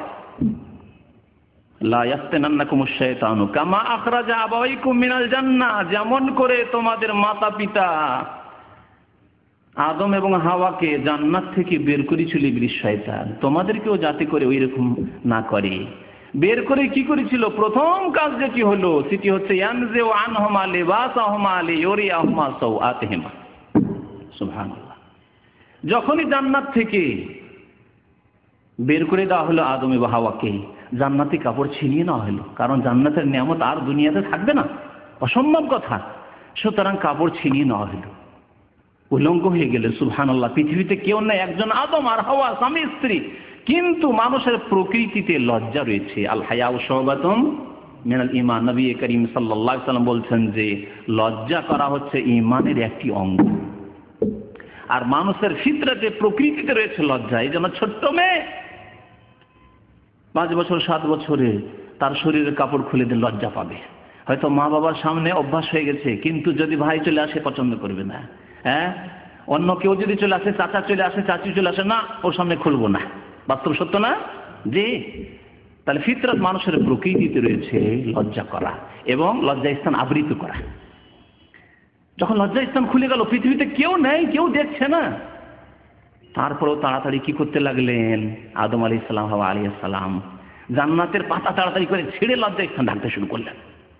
পাতায় পাতায় জোর দিয়ে লজ্জাস্থান আবৃত করতে শুরু করলেন। আল্লাহ বলছেন যে তোমাদেরকে জান্নাত থেকে বের করে, তোমাদের মাতা পিতাকে জান্নাত থেকে বের করে তাদের কাপড় তাদের কাছ থেকে ছিনিয়ে দিল, যাতে করে তাদের লজ্জাস্থান খুলে যায়, উন্মুক্ত হয়ে যায়। ইন্নাহু ইয়ারাকুম হুয়া ওয়া কাবিলুহু। শয়তান ইবলিস, শয়তানের যারা চেলারা রয়েছে, অনুসারী রয়েছে, তারা তোমাদেরকে দেখছে। জিন শয়তানগুলি দেখছে তোমাদেরকে, তোমরা তাদেরকে দেখতে পাও না। তোমাদেরকে ওয়াসওয়াসা দিতে আছে, কুমন্ত্রণা দিতে আছে। তাহলে ইবলিস শয়তানের শত্রুতা মানুষের সাথে প্রথম শত্রুতা করে তার কাপড় ছেনাবার ব্যবস্থা করেছে, যে উলঙ্গ কি করে করা যায়। হাওয়া আলাইহিস সালামকে উলঙ্গ কেমন করে করা যায়, প্রথম এই চেষ্টা চালিয়েছে ইবলিস শয়তান। আজ পর্যন্ত লেগে আছে, কিয়ামত পর্যন্ত হক এবং বাতিল, সত্য এবং মিথ্যার লড়াই চলতে থাকবে। ইসলামের সাথে ইসলাম দ্রোহীদের লড়াই চলতে থাকবে। তারা পর্দার বিরুদ্ধে, হিজাবের বিরুদ্ধে লিখতে থাকবে, বলতে থাকবে প্রচারের মাধ্যমে। আর আল্লাহ পাক রব্বুল আলামিন দ্বীনকে কায়েম করতে চান। ইউরিদুনা লিইউতফিউ নূর আল্লাহি বিআফওয়াহিহিম ওয়াল্লাহু মুতিম্মু নূরিহি ওয়ালাউ কারিহাল কাফিরুন। তারা চায় যে ইসলামকে ফু দিয়ে নিভিয়ে দেব। আল্লাহ বলছেন ইউরিদুনা, তারা চায় লিইউতফিউ নূর আল্লাহ, আল্লাহর নূরকে, আল্লাহর বিধানকে মুছে দেব, পর্দা করতে দেব না। ওয়াল্লাহু মুতিম্মু নূরিহি, আল্লাহ তার নূরকে, দ্বীনকে শক্তিশালী করবেন, পূর্ণতা দান করবেন। ওয়ালাউ কারিহাল কাফিরুন, যদিও কাফের বরদাস্ত না করতে পারে, ধ্বংস হয়ে যাক, জ্বলে জ্বলে কাফের, কিন্তু আল্লাহ তার দ্বীনকে প্রতিষ্ঠিত করবেন। কিন্তু দ্বীন প্রতিষ্ঠা করবেন এই মুমিন মুসলিমকে দিয়ে। সুতরাং আমাদেরকে মুমিন মুসলিম হইতে হবে। শতকরা 10 জন 20 জন যদি খাঁটি মুসলিম হয়ে যায়, এবং সত্যি যদি আমাদের তাকওয়ার লেবাস থাকে অন্তরে, আর সত্যি যদি আমাদের বাহ্যিক লেবাসও থাকে, তাহলে কোনোদিনই ইবলিস শয়তান আমাদের এই হিজাবকে কেড়ে নিতে পারবে না। কিন্তু প্রয়োজন রয়েছে আমাদেরকে মুমিন হওয়ার, আল্লাহর বিধানকে মেনে চলার। পর্দার বিধান সম্পর্কে আরো বেশ কিছু কথা জানা রয়েছে। তার মধ্যে একটি কথা বলেছিলেন যে সূরা নূরে আল্লাহ পাক রব্বুল আলামিন হিজাবের কথা, পর্দার কথা উল্লেখ করেছেন। সেই আয়াতটিও বলি। আল্লাহ পাক সেই আয়াতগুলিতে বলেছেন, যেমন পুরুষদেরকে বলেছেন যে তোমরা যখন রাস্তাঘাটে চলবে, যেখানে মহিলা সামনে আসতে পারে, দৃষ্টি নত করে চলবে। নারীদেরকেও আল্লাহ সম্বোধন করে বলেছেন যে তোমরাও দৃষ্টি নত করে চলবে। কুল্লিল মুমিনিনা ইয়াগুদ্দু মিন আবসারিহিম, হে নবী মুমিনদেরকে, মুমিন পুরুষদেরকে জানিয়ে দেন তারা যেন দৃষ্টি নত করে চলে। ওয়া ইয়াহফাযু ফুরুজাহুম, আর লজ্জা স্থানের তারা সুরক্ষা করে, হেফাজত করে। যালিকা আযকা লাহুম, এটি তাদের জন্য পবিত্রতা, এটি হচ্ছে তাদের জন্য সুন্দর। তাতে অন্তর পবিত্র থাকবে, নিজেও পবিত্র থাকবে, পাপ থেকে বেঁচে থাকবে। ওয়াকুল্লিল মুমিনাতি ইয়াগযুদনা মিন আবসারিহিন্না, আল্লাহ বলেন মুমিন নারীদেরকেও হে নবী জানিয়ে দিন, ইয়াগযুদনা মিন আবসারিহিন্না, তারাও দৃষ্টি নত রাখবে। তাহলে রাস্তাঘাটে চললে এদিক সেদিক বোরকা পরে আছে, সেজন্য শুধু ডানে আর বামে শুধু দেখতে থাকবে, কোন দিক থেকে কি আসতে যাচ্ছে না। মুসলিম নারী চলবে ইয়াগযুদনা মিন আবসারিহিন্না, দৃষ্টি নত করে চলবে। রাস্তা দেখবে, যেখানে যাওয়া সেখানে যাবে। বাইরে বেরোবে না এমন কথা না, বাইরে বের হবে, প্রয়োজনে নিজের কাজে কামে যাবে, কিন্তু দৃষ্টি নত করে যাবে। অন্তরের পর্দাও থাকবে এবং শরীরের পর্দাও থাকবে। ইয়াগযুদনা মিন আবসারিহিন্না ওয়া ইয়াহফাযনা ফুরুজাহুন্না, তারাও যেন লজ্জা স্থানের হেফাজত করে। ওয়ালা ইউদিনা যিনাতাহুন্না, তারপর আল্লাহ বলছেন তারা তাদের জিনত অলংকারকে যাতে করে প্রকাশ না করে। ইল্লা মা যাহারা মিনহা, তবে যা নিজে থেকে প্রকাশ পেয়ে যায়। এই আয়াতের অংশটুকু আপনাদেরকে বোঝাবো, কারণ এখানে গিয়ে অনেকেই ভুল বুঝে। আল্লাহ বলছেন তারা যেন প্রকাশ না করে, তাদের অলংকার প্রকাশ না করে। মহিলাদের অলংকার কি? প্রথম আল্লাহ জিনাত বলেছেন। অলংকার কি? মহিলাদের অলংকার হ্যাঁ শরীর, শরীরের প্রত্যেকটি অংশই মহিলাদের অলংকার, জিনাত। একদিকে রাখুন মহিলাদের শরীরের জিনাত অলংকার, চেহারা, হাত, নাক, মুখ, চুল, পেট, পিঠ ইত্যাদি। যেমন ব্লাউজ পরা মহিলাদের ক্ষেত্রে, কারণ পেট পিঠও খুলে রাখে, তো এগুলি হচ্ছে জিনাত সব। এমনকি পা, যেখানকার সমাজে মহিলারা পুরো শরীর ঢেকে, যেমন সৌদি আরব আলহামদুলিল্লাহ অধিকাংশ মহিলারা চেহারা সবকিছু যখন ঢেকে থাকে, ফাসেক যাদের অন্তরে ব্যাধি রয়েছে, অশ্লীলতার ব্যাধি রয়েছে, কিছুই দেখতে পায় না, পায়ের দিকে তাকায়, কিছুই দেখতে পায় না, তারপরে কালো বোরকার দিকে তাকাতে থাকে। ওই দিক থেকে মহিলাটি আসছিল, তাকাচ্ছিল, যে এদিকে চলে গেল, আবার এই দিকেই তাকাচ্ছে, ওর নজর আগে ফিরে নিয়ে এদিকে, যখন মহিলা ওইদিকে চলে গেল আবার ওইদিকে তাকাচ্ছে। তাদের অন্তরে কত যে ব্যাধি আছে আল্লাহ পাক জানে ভালো। তাই আল্লাহ সতর্ক করেছেন আমাদেরকে, ফায়াত মাল্লাযী ফি কলবিহি মারাদ। মানুষের অন্তরের ব্যাধি দুই রকম, এক হচ্ছে প্রবৃত্তির ব্যাধি, কুপ্রবৃত্তি, পাপের কামনা বাসনার ব্যাধি, আর আরেকটি হচ্ছে সংশয় সন্দেহের ব্যাধি। কাফের, মুনাফিক, মুশরিকদের মধ্যে রয়েছে সংশয়ের ব্যাধি। কবর পূজারী, নামাজ পড়ে, পর্দা করে, কবর পূজারী, বোরকা পরে কবর মাজারে গিয়ে সিজদা করে, সন্তান চাইতে যায়, তাহলে এদের মধ্যে কিসের ব্যাধি রয়েছে? সংশয়ের ব্যাধি রয়েছে, সংশয়ের ব্যাধি রয়েছে। এই ব্যাধির জন্য ধ্বংস হয়েছে। আল্লাহ কোরআনে কারিমে সূরা বাকারা বলে, ফি কুলুবিহিম মারাদুন ফাযাদাহুমুল্লাহু মারাদা। তাদের অন্তরে ব্যাধি রয়েছে, আল্লাহ তাদের ব্যাধিকে আরো বৃদ্ধি করে দিয়েছে যদি তারা চিকিৎসা না করে। চিকিৎসা করতে হবে কোরআনুল কারীম এবং রাসূলুল্লাহ সাল্লাল্লাহু আলাইহি ওয়াসাল্লামের সুন্নাত দিয়ে, তাওহীদ দিয়ে, সুন্নাত দিয়ে। শিরক বিদআতের চিকিৎসা করতে হবে। আর অন্তরে আরেক ব্যাধির কথা আল্লাহ সূরা আহজাবে বলেছেন, যে তুমি যদি মিষ্টি সুরে কথা বলো হে মহিলা, তাহলে তারা লোভ করবে যাদের অন্তরে ফি কলবিহি মারাদ, রোগ আছে, ব্যাধি আছে, কুপ্রবৃত্তি, জিনা, ব্যভিচার, অশ্লীল কাজের লোভ লালসা আছে, ব্যাধি হয়ে গেছে তাদের অন্তরে, শাহওয়াতের ব্যাধি বলা হয়েছে। তো আল্লাহ পাক কি বলছেন? তারা জিনত প্রকাশ করবে। একদিকে রাখুন শরীরের জিনত, আর আরেক দিকে রাখুন যেগুলি তৈরি করা হয় অলংকার, অলংকার, গয়না, হাতের চুড়ি, মালা ইত্যাদি ইত্যাদি, আরো যেগুলি রয়েছে, এগুলিও জিনাত।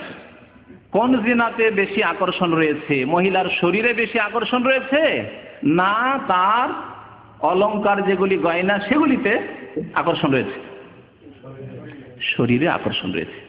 তাহলে শুধু গয়নাগুলিকে ঢেকে রাখবে এই আদেশ আল্লাহ করেননি। তাহলে মহিলাদেরকে বলা হয়েছে যে তোমরা তোমাদের জিনত, গোটা শরীর যেহেতু মাথা থেকে পা পর্যন্ত জিনত অলংকার সবকিছুতেই আকর্ষণ রয়েছে, সুতরাং তোমরা তা প্রকাশ করবে না। ওয়ালা ইয়াবদিনা জিনাতাহুন্না ইল্লা মা যাহারা মিনহা, তবে নিজে থেকে যা প্রকাশ পেয়ে যায়, যাহারা মানে নিজে থেকেই প্রকাশ পেয়ে যায়, জাহির করবে না, কিন্তু যা নিজে থেকে প্রকাশ পেয়ে যায়। নিজে থেকে কি প্রকাশ পায়, এখানে গিয়ে এক শ্রেণীর আলেমরাও ভুল করেছে। সঠিক কথাটি বলে দিই, সঠিক কথা হচ্ছে যে নিজে থেকে যা প্রকাশ পায় তা হচ্ছে ওপরের কাপড়। ওপরে যে কাপড় থাকবে সেই কাপড় প্রকাশ পাবে, ও কাপড় দেখে চেনবে যে এই মহিলাই যাচ্ছে। ওপরে যে ঢিলা ঢালা বোরকা, শরীয়তি লেবাস, শরীয়তি হিজাব, সেটি প্রকাশ পাবে। এই এক। দ্বিতীয় হচ্ছে অনিচ্ছাকৃত কিছু প্রকাশ হয়ে যাওয়া।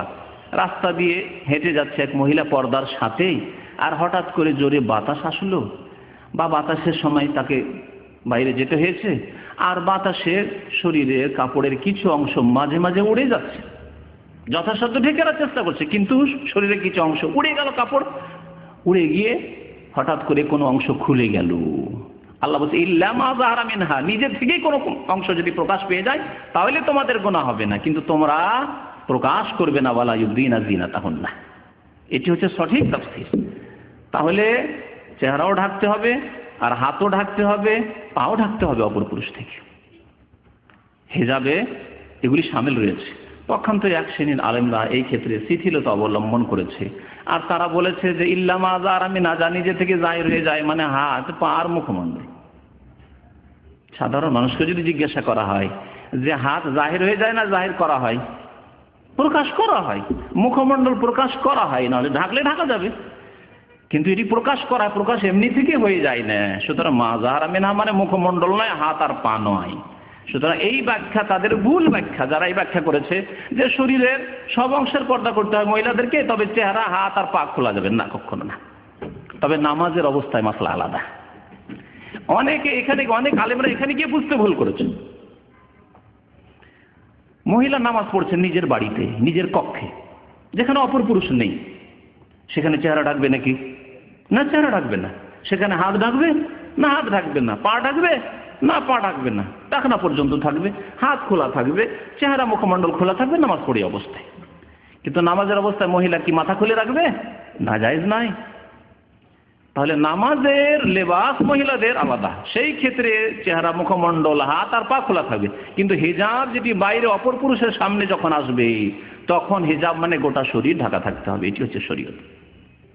হিজাবের পর্দার বাস্তবায়ন করতে হলে বেশ কিছু কাজ করতে হবে। তার মধ্যে একটি কাজ হচ্ছে আল্লাহর ভয়। আল্লাহর ভয় যদি না থাকে, আর বাহ্যিক শুধু যদি হিজাব মানে ঢিলা কাপড়, বোরকা যদি উপর থেকে পরে থাকে, এতে পর্দার বাস্তবায়ন হবে না, হিজাবের বাস্তবায়ন হবে না। যা আগে যথেষ্ট এই সম্পর্কে বলা হয়ে গেছে। আবু যার রাদিয়াল্লাহু তাআলা আনহু হাদিস বর্ণনা করেছেন যে রাসূলুল্লাহ সাল্লাল্লাহু আলাইহি ওয়াসাল্লাম ইরশাদ করেছেন, ইত্তাকিল্লাহ হাইসু মা কুনতা। নবী করিম সাল্লাল্লাহু আলাইহি ওয়াসাল্লাম আবু যারকে বলছেন যে হে আবু যার, ইত্তাকিল্লাহ, আল্লাহকে ভয় করে চলবে, হাইসু মা কুনতা, যেখানেই তুমি থাকো না কেন, তুমি যেখানেই থাকো না কেন। তাহলে বোঝা গেল যে হিজাব আল্লাহর ভয় আপনি করবেন। লিবাসুত তাকওয়া বলা হয়েছে। লজ্জা স্থান আবৃত করা, মহিলাদের গোটা শরীর আবৃত করা হচ্ছে লিবাসুত তাকওয়া, আল্লাহ বিরুতার লেবাস, পোশাক। সুতরাং যেখানেই থাকুন না কেন আপনি আল্লাহকে ভয় করবেন। আপনি আপনার স্বামীর বাড়িতে থাকলেও ওইভাবে পর্দা করবেন যেমন আপনি পর্দা করবেন আপনার বাবার বাড়িতে। আপনার স্বামী দেশে থাকলেও, সামনে থাকলেও যেভাবে আপনি পর্দা করেন, সেই বাবার স্বামী বিদেশে 2 বছর 3 বছর জন্য বিদেশে চলে গেছে, কোনো খোঁজ খবর পায় না, আপনি এই চিন্তা করবেন না আমার স্বামী তো জানতে পারে না, আর শাড়ি পরেই বাইরে বেরিয়ে যান না, খবরদারি কাজ করবেন না। ইত্তাকিল্লাহ, আল্লাহকে ভয় করে যেখানেই থাকুন না কেন আপনি। আপনার গ্রামে ভাবছেন যে গ্রামে তো অনেকে বোরকা পরে, তো গ্রামে বোরকা পরবো, বা শহরে দেখি তো বোরকা অনেকে পরবো। কিন্তু ইউনিভার্সিটিতে গেলে আবার অনেকে মরিয়া হয়ে লেগেছে। মহিলারা আমাদের দেশের পড়াশোনাতে মরিয়া হয়ে লেগেছে। বিয়ে শাদীর পরে, গত সপ্তাহে একজন লোক এসছে, বিয়ে শাদী করেছে, স্ত্রী কিছু ত্রুটির কথা উল্লেখ করছে, কিন্তু তারপরেও সে তার স্ত্রীকে মাস্টার ডিগ্রি করাবে, এই তার সিদ্ধান্ত, MA পাস করাবে। এখন বিয়েতে আছে, তাতেই তার সাথে সমস্যা হচ্ছে পর্দা নিয়ে, আর তাকে MA পাস করাবে। আবার কোথায় পড়া? মহিলা কলেজ না, মহিলা কলেজ না, ওখানে ছেলে মেয়ে একসাথে পড়াশোনা করে। আপনি এখানে অভিযোগ করতে এসছেন, আমার কাছে মাসলা ফতোয়া জানতে এসছেন যে আমার স্ত্রী অবাধ্য মানে না, আমার কথা তো আমি কি করবো? আর আপনি নিজে আল্লাহর অবাধ্য, আল্লাহর নাফরমান, আপনার স্ত্রীকে ওখানে পড়াচ্ছেন যেখানে ছেলেরা একসাথে বসে, আর নিজেই হারাম কাজ করছেন, তো আপনার স্ত্রীর সংশোধন কি করে হবে? বিশেষ করে বাংলাদেশের পরিবেশ এত বেশি এদিকে যে ছেলেরা পড়াশোনা করতে চায় না। বড় আফসোস লাগে। এখানে বিভিন্ন কোম্পানিতে যায়, এখানে খোড়া হাসপাতাল আছে, সেখানে যাই, 18 বছরের ছেলে 25 বছরের পাসপোর্ট করে এসে চাকরি করছে, দাড়ি তো গজেনি, মোচ পর্যন্ত গজেনি। জিজ্ঞেস করি, বড় আফসোস করে তাদেরকে, যে বয়স কত? 17-18 বছর বয়স আছে। আমাদের 2-1 ভাই আছে, এরকম বহু জায়গায় দেখি, শুধু একটি কোম্পানিতে না। আর মেয়েদেরকে দিয়ে দিচ্ছে মাস্টার ডিগ্রি করতে, ডাক্তারি, ইঞ্জিনিয়ারিং, আর কি কি করাবে। পড়াতে পড়াতে পড়াতে এমন বয়স করে দিল যে আর স্বামী খুঁজে পায় না, তার জন্য বর খুঁজে পাওয়া যায় না। এমন তাকে সিয়ানা করে দিচ্ছে পড়িয়ে, যে আর সিয়ানা ছেলে পাওয়া যায় না, জামাই পাওয়া যায় না। বাস্তব সত্য নয়? জি। তো এমন মরিয়া হইয়েন না। যদি ইসলামিক পরিবেশ থাকে পড়ানোর, তো পড়ান, অসুবিধা না, আমি নিষেধ করছি না। মহিলা কলেজ রয়েছে, মহিলা শিক্ষিকা রয়েছে, প্রফেসর রয়েছে মহিলা, তাহলে ঠিক আছে। আর পুরুষে পড়াবে, আর পুরুষদের সাথে পড়বে, জায়েজ নয় কখনো। এই হারামের অবস্থায় রাখবেন আর বলবেন যে আমার বাড়িতে পর্দা আছে, কখনো পর্দা নেই। আপনার বাড়িতে পর্দা আছে, আপনার স্কুল কলেজে যেখানে আপনার মেয়ে যায় সেখানে পর্দা নেই। ইত্তাকিল্লাহ হাইসু মা কুনতা, যেখানেই থাকো না কেন আল্লাহকে ভয় করো। যেখানেই থাকুন না কেন, যেই দেশে থাকুন না কেন আল্লাহকে ভয় করবেন। পশ্চিমা দেশেও যদি যেতে হয়, সেখানেও আল্লাহকে ভয় করতে হবে। আর যদি আপনি না পারেন যে আল্লাহর ভয় করেও সেখানে আমি পর্দার, হেজাবের বাস্তবায়ন করতে পারলাম না, ওই পশ্চিমা পর্দা করতে হবে, হিজাব করতে, অর্থাৎ একটা রুমাল বাঁধতে হবে, তাহলে সেই দেশে আপনার পরিবার নিয়ে যাওয়া যায় নয়। শুনে রাখুন ভালো করে, দারুল কুফরি কাফের দেশে যাবেন আপনি, আর যেখানে গিয়ে আপনার স্ত্রীর, আপনার বোনের, আপনার মা খালার পর্দা হবে না, সেখানে যাওয়া যায় নয় তাদেরকে নিয়ে। তারপরে এই হিজাব, বাড়ি থেকে বের হওয়ার সময় হিজাব ফরজ। বাড়িতে যতক্ষণ আছেন, স্বামীর বাড়িতে আছেন, নিজের বাবার বাড়িতে আছেন মহিলা, তখন পর্দা নেই। কিন্তু বাড়ির মধ্যে যেমন বললাম যে যদি এমন কোনো যুবক থাকে বা আসে যারা মাহরাম নয়, অর্থাৎ যাদের সাথে বিয়ে শাদী যায়, খালাতো ভাই আসে, মামাতো ভাই আসে, দেবর আছে, তাহলে সেখানে ঘরের ভিতরে থাকলেও পর্দা করতে হবে। বাড়ির মধ্যে থাকলেও উঠানে নামলেই পর্দা করতে হবে।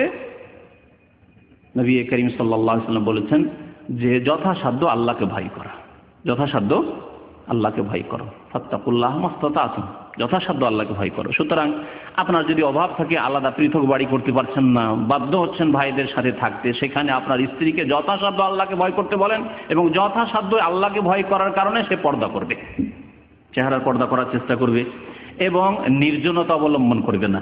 পর্দার বাস্তবায়নের জন্য আরো বেশ কিছু বিধিবিধানের প্রয়োজন রয়েছে। আল্লাহ পাক রব্বুল আলামিন মহিলাদের আসল বাসস্থান হচ্ছে তাদের বাড়ি, আসল জায়গা যেখানে তাদেরকে অবস্থান করতে হবে তা হচ্ছে বাড়ি। তাই মহান আল্লাহ ইরশাদ করেছেন ওয়াকারনা ফি বুয়ুতিকুন্না, ওয়াকারনা ফি বুয়ুতিকুন্না, তোমরা তোমাদের বাড়িতে, হে মহিলারা, মহিলাদেরকে আল্লাহ সম্বোধন করে বলছেন তোমরা নিজের বাড়িতেই অবস্থান করো।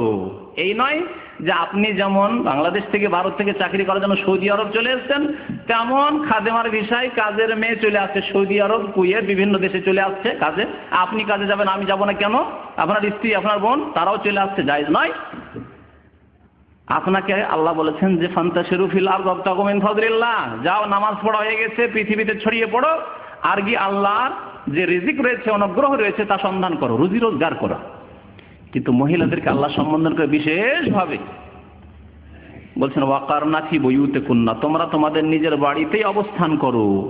ওয়ালা তাবাররাজনা তাবাররুজাল জাহিলিয়াতিল উলা, আর বাইরে যদি বের হতেই হয় তাহলে বেহায়া, বেপর্দা হয়ে জাহেলি যুগের মহিলারা যেমন চেহারা খুলে রাখতো, মাথা খুলে রাখতো, চুল খুলে রাখতো, বক্ষ দেশের কিছু অংশ খুলে রাখতো, পায়ের কিছু অংশ খুলে রাখতো, হাতের কিছু অংশ, বাহু খুলে রাখতো, এইরকম ভাবে তোমরা বাইরে বেরোবে না হে মহিলারা, মুসলিম নারীরা। ওয়ালা তাবাররাজনা তাবাররুজাল জাহিলিয়াতিল উলা, সূরা আহজাব আয়াত নম্বর 33। তাহলে এই মাসলা মনে রাখতে হবে যে মহিলাদের আসল জায়গা, বাসস্থান হচ্ছে বাড়ি, বাড়ির কাজগুলি সামলাবে। আমরা যদি হিসাব করে দেখি যে একজন পুরুষ মানুষ বাইরে কতটা কাজ করে, আর যদি সাথে সাথে আমরা হিসাব করে দেখি যে একজন মহিলা বাড়িতে কতটা কাজ করে, দেখব যে পুরুষের চাইতে মহিলা বাড়িতে তার বেশি কাজ করেছে, স্বামীর চাইতে বেশি কাজ করেছে সে। আমরা হিসাব করি না, এত জুলুম করি নারীদের ওপর। এই ক্ষেত্রে ইসলামের শত্রুরা, এই ক্ষেত্রে মুনাফিকগুলি মুসলিম সমাজে রয়েছে, এই মুনাফিক প্রচার মাধ্যমগুলি রয়েছে, তারা কেন বলে না যে এই ক্ষেত্রে নারীর উপরে জুলুম অত্যাচার হচ্ছে, এত কাজ কেন তাদের দ্বারা নিচ্ছ? তোমার খাবার পাকিয়ে দিবে, তোমার ভাইদের পাকিয়ে দিবে, তোমার মাকে সন্তুষ্ট করতে হবে, তোমার বাবাকে সন্তুষ্ট করতে হবে, তোমার বোনদের সন্তুষ্ট করতে হবে, গোটা বংশ তোমার রয়েছে, আর সন্তুষ্ট করার জন্য, খেদমতের জন্য একজন, ব্যাস তোমার স্ত্রী। এই অবস্থা নয় আমাদের দেশের। আপনার 5 ভাই 7 ভাই আছে, আর কেউ তো বিয়ে করেননি মাশাআল্লাহ, একটাই ভাই কোন রকম বিয়ে করেছেন বড়, আর আপনার স্ত্রীকে 5 ভাই 7 ভাই 30-40 বছর বয়স হয়ে আছে, সবার খাবার প্রস্তুত করে ঘরে ঘরে দিতে হচ্ছে। শরীয়ত নাকি? আমার দেশের মহিলারা ইসলামে যে তাদেরকে অধিকার দিয়েছে তা জানে না, যার ফলে তাদের এসব করে মাঠে ঘাটের কাজ করে, মাঠে ঘাটের কাজ করে, গরু ছাগলের খেদমত করে, সবকিছুই করে তারা। এতগুলি কাজ তাদের উপর বোঝা চাপিয়ে রেখেছি বাড়ির মধ্যে, আর বাইরে সামান্য হয়তো 2-4-8 ঘন্টা আমরা ডিউটি করে চলে আসলাম, আর এসে আবার খাবার প্রস্তুত থাকতে হবে, নাহলে সামান্য কথাই তালাক তালাক, আর এক তালাক তো নেই বাংলাদেশে। এই বিদাতি মোল্লার এক তালাকও শিখায়নি, আল্লাহ পাক শিখালেন আত-তালাকু মাররাতান, তালাক অগতির গতি প্রথম কথা, আর দিতেই যদি হয় তো একবারে দাও, আবার যখন কোন রকম অসুবিধা হবে, রাখতেই পারবে না যখন, তখন। এটা নয় যে তালাক একটা লাঠি দিয়ে দিলাম মায়ের একটা, এই না, যখন রাখতে পারবে না ভাবছো তখন তালাক দাও, আর একটা দাও, মাররাতান 2 বারে দাও, 2 বারে দিয়েও ফেরাবার চান্স আছে, সেজন্য আল্লাহ 2 বারের কথা বলেছেন। 3য় দিয়ে দিয়ে আর ফেরাবার কোনো রাস্তা নেই। এই অশ্লীল রাস্তা, এই জেনার রাস্তা, হালাল আর হিল্লার রাস্তা যে মোল্লারা করেছে, আল্লাহ তো লানত করছেন, তার রাসূল সাল্লাল্লাহু আলাইহি ওয়াসাল্লাম তো লানত করছেন, আর মোল্লাজি হাকিমুল উম্মাত সাহেব ফতোয়া দিচ্ছেন যে মাকরুহ হ্যায়। বুঝলেন? এই হলো মযহাবের ফতোয়া। পর্দার বাস্তবায়ন করতে হবে। পর্দার বাস্তবায়ন না করলে কি হবে? কি হবে? প্রথম কথা, নারীরা নিজের মান সম্মান হারিয়ে ফেলেছে। আজকে পৃথিবীতে নারীদের মান সম্মান চলে গেছে এই পর্দার বাস্তবায়ন না করার কারণে। কারণ মূল্যবান জিনিসকে যত ঢেকে রাখবেন তত হেফাজতে থাকবে।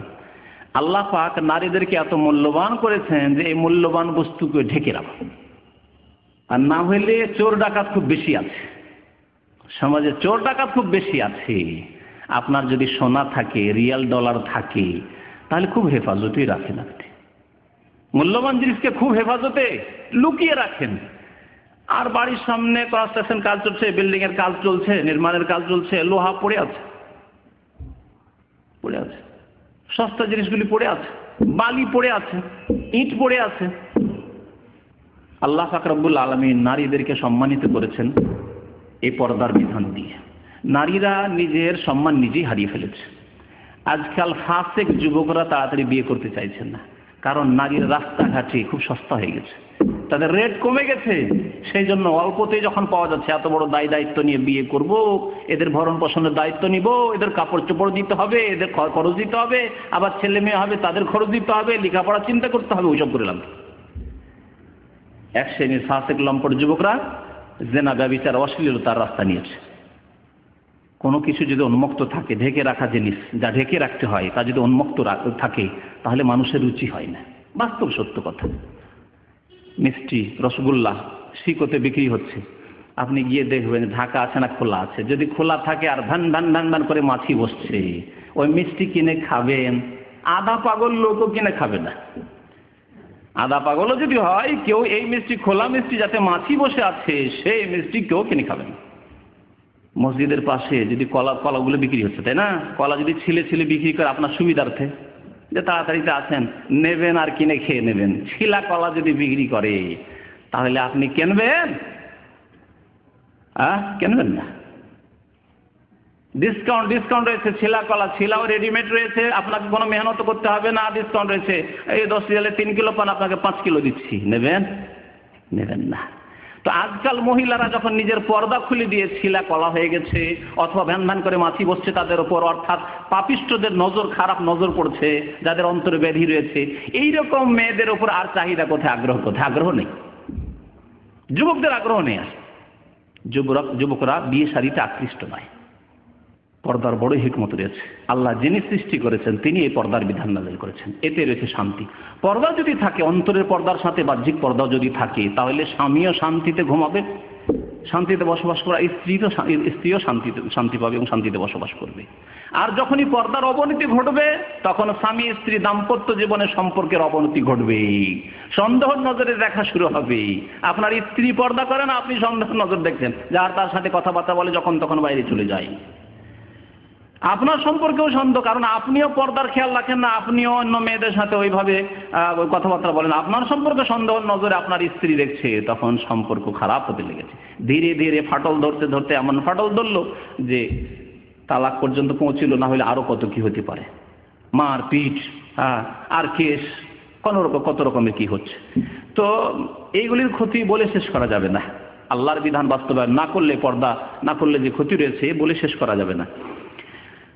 পর্দার বাস্তবায়ন করার জন্য আরেকটি বিধান মনে রাখতে হবে, তা হচ্ছে অপর বাড়িতে যখন ঢুকবেন একজন পুরুষ আপনি, তখন সেখানে আপনি অনুমতি নেবেন। আর বাড়িওয়ালার দায়িত্ব হচ্ছে যে বিনা অনুমতিতে আপনার বাড়িতে যেন কেউ না ঢুকে, যদি কেউ ঢুকে যায় তাকে বের করে দেন। কেন ঢুকলেন আমার বাড়িতে? কে আপনাকে অনুমতি দিল আমার বাড়িতে আসার? হয় না আমাদের দেশে এরকম? গ্রামের লোক মনে করে যে গ্রামের যে কোনো বাড়িতে ঢোকা যেতে পারে, ঠিক না? এখানে অনুমতির প্রয়োজন নেই। অপরিচিত অন্য কোনো জায়গার অপরিচিত মানুষ আসলে প্রয়োজন হয়। ফুফুর বাড়ি গিয়েছে, মামার বাড়ি গিয়েছে, সেখানে কি অনুমতি নেই? সালাম আলাইকুম, বাইরে বসলাম, না ভিতরে যাবো না, ভিতরে যদি ডাকে তাহলে যাবো, না হলে যাবো না, এরকম করেন কি? সরাসরি চলে গেল, মনে হচ্ছে আপনারই বাড়ি, মামার বাড়ি মানে আপনার বাড়ি, অথচ মামা তো বোনেরা রয়েছে, যুবতীর রয়েছে, ফুফাতো বোনেরা রয়েছে, খালার বাড়ি গেলেন মানে আপন বাড়ি ঢুকে গেলেন। হ্যাঁ, চাচার বাড়ি গেলেন, আপন বাড়ি চাচাতো বোনেরা রয়েছে, জায়েজ। আপনি যে সীমা লঙ্ঘন করছেন, আল্লাহর সীমানাকে অতিক্রম করছেন, যার কারণে আপনাদের সমাজে অশ্লীলতা ছড়াচ্ছে। আল্লাহ পাক এই ক্ষেত্রে কি বলছেন? ইয়া আইয়ুহাল্লাযীনা আমানু, হে মুমিনগণ, সূরা নূরে আল্লাহ ইরশাদ করছেন, লা তাদখুলু বুয়ুতান গায়রা বুয়ুতিকুম, অপরের বাড়িতে তোমরা প্রবেশ করবে না। অপরের বাড়িতে আসল হচ্ছে যে প্রবেশ করবেন না, তবে প্রবেশের আল্লাহ একটা রাস্তা রেখেছেন। কখন প্রবেশ করতে পারবেন? হাত্তা তাস্তানিসু, যতক্ষণ অনুমতি না নিয়ে নেবে, জানিয়ে না দেবে তাদেরকে। ওয়া তুসাল্লিমু আলা আহলিহা, এবং সালাম দেবে। দুটি কথা আল্লাহ বলেছেন, এক হচ্ছে অনুমতি নেওয়া আর এক হচ্ছে সালাম দেওয়া। নবী করিম সাল্লাল্লাহু আলাইহি ওয়াসাল্লাম এর ব্যাখ্যা করেছেন হাদিসে, সহিহ হাদিসে রয়েছে যে আপনি কারো বাড়ি গেছেন, বললেন আসসালামু আলাইকুম আদখুল, যদি সালামের আওয়াজ না পৌঁছে সালামও দিবেন। আজকাল শহর বাজারে বেল সিস্টেম রয়েছে, হ্যাঁ, বেল আপনি চাপ দেবেন আর তার সাথে সালাম বলবেন, আসসালামু আলাইকুম, আর বেল বাজালেন। যদি অনুমতি দেওয়ার হয় তাহলে মহিলাদেরকে নিজ নিজ ঘরে চলে যেতে বলবে, তারপর আপনাকে অনুমতি দিবে, যেই ঘরে যেই কক্ষে বসাবার, রুমে বসাবার, সেই রুমে আপনাকে বসাবে। আর আপনি ইচ্ছে মতো এই রুম থেকে ওই রুম, ওই রুম থেকে ওই রুমে ঢুকে পড়লেন, একবার এই রুমে ঢুকলেন, ওদের সাথে দেখা করলেন, একবার ওখানে একবার ওখানে, আর গিয়ে ঢুকে গেলেন মামাতো বোন খালাতো বোনদের রুমে গিয়ে, কেমন আছো, ভালো আছো, শুরু হয়ে গেল। আমাদের সমাজে এরকম নয় কি? বলুন, তাহলে পর্দার বাস্তবায়ন করছেন? আমি আগেই বলেছি যে পুরুষদেরকেও পর্দার বাস্তবায়ন করতে হবে আর মহিলাদেরকেও পর্দার বাস্তবায়ন করতে হবে। আল্লাহ নিষেধ করছেন, লা তাদখুলু বুয়ুতান গায়রা বুয়ুত হাত্তা তাস্তানিসু ওয়া তুসাল্লিমু আলা আহলিহা, সালাম দেবে, অনুমতি নেবে, তারপরে অন্যর বাড়িতে ঢুকতে বললে ঢুকবে। যদি প্রবেশ করতে না বলে তাহলে জোরাজুরি করবে না, বা বিনা হুকুমে চলে গেলেন তার সাথে, না, যালিকুম খায়রুল লাকুম লাআল্লাকুম তাযাক্কারুন, এটি তোমাদের জন্য মঙ্গলময়, কল্যাণকর। আর তোমরা আশা করি উপদেশ নেবে। আল্লাহ বলছেন আশা করি তোমরা উপদেশ নেবে। আল্লাহ বলছেন যে তোমাদের যদি অনুমতি না দেওয়া হয়, ওয়াইন কিলা লাকুম উরজিউ ফারজিউ, তোমাদেরকে যদি বলা হয় যে না ফিরে যান, এখন সময় নেই, ব্যস্ত আছি, তাহলে ফিরে যান আপনি, এতে মনে কষ্ট নেবেন না। অনুমতি দিল আর না হয় দিল না, ব্যস্ত আছে ভাই, পরে আসবেন। এইরকম যদি পরিবেশ হয় যে বিনা অনুমতিতে সেখানে গিয়ে হয়তো কথা বলার সুযোগ পাওয়া যাবে না, তাহলে আগে থেকে আজকাল অ্যাপয়েন্টমেন্ট নেওয়ার সিস্টেম রয়েছে। আপনি টেলিফোনের মাধ্যমে হোক, অন্য কোনো মাধ্যম দিয়ে হোক, যেভাবে হোক না কেন, লিখিত হোক, আপনি সময় নেন যে অমুক সময় আমরা আসছি, তারা প্রস্তুত থাকবে। আর যদি আপনাকে অনুমতি না দেয় তাহলে ভিতরে কখনো যাবেন না। দরজায় গিয়ে 3 বার করে অনুমতি চাইতে হবে। 3 বারে যদি অনুমতি না পান, একবার গেল, 2 বার হলো, কিছুক্ষণ পর পর, একটু পর পর 1 মিনিট 2 মিনিট সময় দেন। আর কিছু জাহেল মূর্খ লোকেরা রয়েছে, এই বেল দিতে শুরু করলো, দিয়ে দিলে একসাথেই 3টে বেল। এটা ওই রকমই যেমন জাহেল বিদাতিদের একসাথে 3 তালাক, ঠিক না? জাহেল বিদাতিদের 3 তালাক হানাফি ফিকহের কিতাবে রয়েছে যে তালাকে বিদঈ মুহাররাম হারাম, হেদায়াতে বেকায়াতে রয়েছে। তারপর ওই জাহেলরা আবার তালাক দেয় 3 তালাক, তাদের কিতাবে রয়েছে। যদি বলে আমরা ফেকায়ে মানি, কোরআন হাদিস মানেন কি মানেন আল্লাহ পাকে, যদি ফেকায়ে মানি, ফেকার কিতাবে রয়েছে যে তালাকে বিদঈ 3 তালাক একসাথে দেওয়া হারাম, কাবিরা গুনাহ হয়ে যাবে না যাবে সেটি মাসালা আলাদা, কিন্তু হারাম কাজ করলো প্রথম 3 তালাক দিয়ে। ঠিক তেমনই যারা এই সাথে সাথে 3 বার দিল বেল, আর বেল ধরে চেপে বসে আছে, বড় অজ্ঞতা, বড়ই মূর্খামি। না, একবার বেল দেন হালকা করে, যাতে বেশি ডিস্টার্ব না হয়। হতে পারে কেউ ঘুমিয়ে আছে, হতে পারে কেউ অসুস্থ আছে। আপনি কি চান যে আপনার সাথে এরকম কেউ আচরণ করুক? নবী করিম সাল্লাল্লাহু আলাইহি ওয়াসাল্লাম বলছেন যে লা ইউমিনু আহাদুকুম, কেউ মুমিন হতে পারে যতক্ষণ নিজের জন্য যা ভালোবাসে অপরের জন্য ভালো না বাসবে। তাহলে আপনাকে মানুষের মতো চিন্তা করতে হবে, একজন মুসলিম হিসাবে মুসলিমের মতো চিন্তা করতে হবে যে আমার কোনো ভাইকে কষ্ট তো হবে না। তাহলে কিছুক্ষণ পর পর 3 বার আপনি নক করলেন, বেল দিলেন বা সালাম দিলেন, ডাক দিলেন, কোনো সাড়া এলো না, শব্দ আসলো না, ফিরে চলে আসেন, ফিরে চলে আসেন। 3 বারে পরে বারবার আর আপনি পেরেশান করবেন না বাড়িওয়ালাকে। তাহলে এই একটি বিধান ছিল যে অন্যের বাড়িতে প্রবেশ করলে অনুমতি নিতে হবে। বিশেষ করে যেই বাড়িতে মহিলারা আছে, এমন অনেক বাড়ি আছে যে যুবকরা সব মাঠে আছে, ঘাটে আছে, অথবা বিদেশে অনেক আছে, 4-5 ভাই সব বিদেশে, মহিলারা শুধু বাড়িতে। আপনি জানছেন যে আমার খালাতো ভাই মামাতো ভাইয়ের বাড়িতে শুধু মহিলারা আছে, কোনো পুরুষ নেই, আর ওই বাড়িতে আপনি প্রবেশ করছেন, জায়েজ নয়, খবরদার। নবী করিম সাল্লাল্লাহু আলাইহি ওয়াসাল্লাম বলেছেন ইয়াকুম আদ-দুখুল আলান নিসা। উকবা বিন আমির রাদিয়াল্লাহু তাআলা বর্ণনা করছেন, বুখারী মুসলিমের হাদিস, মুত্তাফাক আলাইহি। ইয়াকুম আদ-দুখুল আলান নিসা, মহিলাদের মাঝে প্রবেশ করা থেকে নিজেকে বাঁচিয়ে রাখবে, সাবধান। কখনো মহিলারা কোনো বাড়িতে আছে শুধু সেখানে ঢুকবে না। যদি ঢুকতেও বলো তাহলে পুরুষ লোক আছে আর মহিলাও আছে, ঢুকতে বলে তো ঢুকতে পারেন, কারণ পুরুষ আছে, সাবালক পুরুষ আছে বাড়িতে। আর যদি সাবালক পুরুষ বাড়িতে না থাকে, শুধু মহিলারা আছে, আর মহিলারা তো চক্ষু লজ্জায় আপনার খালাতো বোন, আপনার মামাতো বোন, আপনার মামি, মানে মাহারাম নন আপনি, এরা হয়তো চক্ষু লজ্জা বলছে চলে আসো চলে আসো, বা তাদের মধ্যে পর্দা নেই, চলে আসো ভিতরে চলে আসো।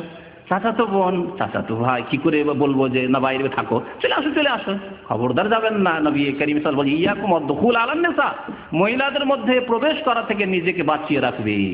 সাহাবারা জিজ্ঞাসা করেন, ফাকালা রাজুলুম মিনাল আনসার, একজন আনসারী জিজ্ঞাসা, ইয়া রাসূলুল্লাহ আফারাআইতাল হামওয়া, দেবর সম্পর্কে। দেবর যদি নিজের ভাবির ঘরে যায়, ভাইয়ের বাড়ি গেছে, ভাই বাড়িতে নেই, বাসায় নেই, গিয়ে ভাবির বাড়িতে ঢুকবে না? নবী করিম সাল্লাল্লাহু আলাইহি ওয়াসাল্লাম বলেন আল হামু আল মউত, দেবর হচ্ছে মউত। আমরা যদিও হাম মানে মত করি, কিন্তু হাম এর অর্থ আরেকটু ব্যাপক। দেবরও এবং ওই মহিলার হয়তো স্বামীর ভাই, এ হলো দেবর, স্বামীর ভাই না, হয়তো স্বামীর চাচা। আমাদের দেশে তো চাচা, আপনার স্বামীর চাচাকে কি মনে করে? চাচা তো শ্বশুর। আসলে শরীয়তে কিছুই না, শরীয়তে কিছুই না গায়ে মাহারাম, চাচা তো ভাইয়ের মতো। চাচা তো ভাইয়ের সাথে যেমন বিয়ে যায়, তালাক দিয়ে দিলে চাচার জন্য যায়, এইরকমই মামা, স্বামীর মামা। ভাগিনের বাড়ি গিয়ে ঢুকে পড়লেন আপনি, না ইয়াকুম আদ-দুখুল আলান নিসা, শুধু মহিলারা বাড়িতে রয়েছে খবরদার ঢুকবেন না। আলহামু হচ্ছে স্বামীর আত্মীয় স্বজন, স্বামীর এমন আত্মীয় স্বজন যারা ওই স্ত্রী ওই মহিলার মাহারাম নয়, যাদের সাথে বিয়ে শাদী জায়েজ রয়েছে, খবরদার তারা বাড়িতে ঢুকবে না। শরীয়তের আরেকটি বিধান হচ্ছে যে পুরুষ হোক আর নারী হোক তারা দৃষ্টি নত রাখবে। এই বিষয়টি এর আগে বলেছি। দৃষ্টি নত রাখার ক্ষেত্রে রাস্তা দিয়ে চলছেন, হঠাৎ করে সামনে একজন মহিলা চলে আসলো, আপনার করণীয় কি?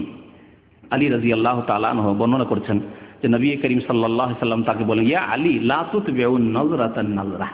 নবী করিম সাল্লাল্লাহু আলাইহি ওয়াসাল্লাম কত সুন্দর তরবিয়ত দিতেন। আপন চাচাতো ভাই, আল্লাহর নবীর বাড়িতে তিনি মানুষ হয়েছেন নাবালক অবস্থা থেকে। নবীর বাড়িতে যেহেতু অত্যন্ত গরিব দরিদ্র ছিলেন আবু তালেব লালন পালন করতে পারতেন না, তো আলীকে নবী সাল্লাল্লাহু আলাইহি ওয়াসাল্লাম নিয়ে নিয়েছিলেন, মানুষ করতেন। আলীকে শিখাচ্ছেন নবী করিম সাল্লাল্লাহু আলাইহি ওয়াসাল্লাম, এই তরবিয়ত দিচ্ছেন, ইসলামিক শিক্ষা দিচ্ছেন। লা তুতবিউন নাযরাতান নাযরা, একবার যখন হঠাৎ করে নজর পড়ে গেল অনিচ্ছাকৃত, দ্বিতীয়বার আর নজর দেবে না। সামনে চলতে চলতে দেখলেন একজন মহিলা চেহারা খুলে চলে আসছে, একজন মহিলার পিঠ খোলা আছে, হঠাৎ নজরে পড়ে গেল, চেহারা নিচে করে নেন। তার চেহারা খোলা আছে, পিঠ খোলা আছে, সেজন্য আপনার জন্য জায়েজ হয়ে গেল এমন নয়। খবরদার এই কথা মনে করবেন না। অনেকে মনে করে সে পর্দা করে না তো আমি কি করবো, না, আপনার করণীয় হচ্ছে যে আপনি আর তার দিকে নজর দেবেন না। ফাইন্নালাকাল উলা, কারণ প্রথমবার অনিচ্ছাকৃত যে তোমার নজর পড়েছিল এটি তোমার জন্য জায়েজ ছিল, কারণ ইচ্ছা করে তুমি দেখোনি।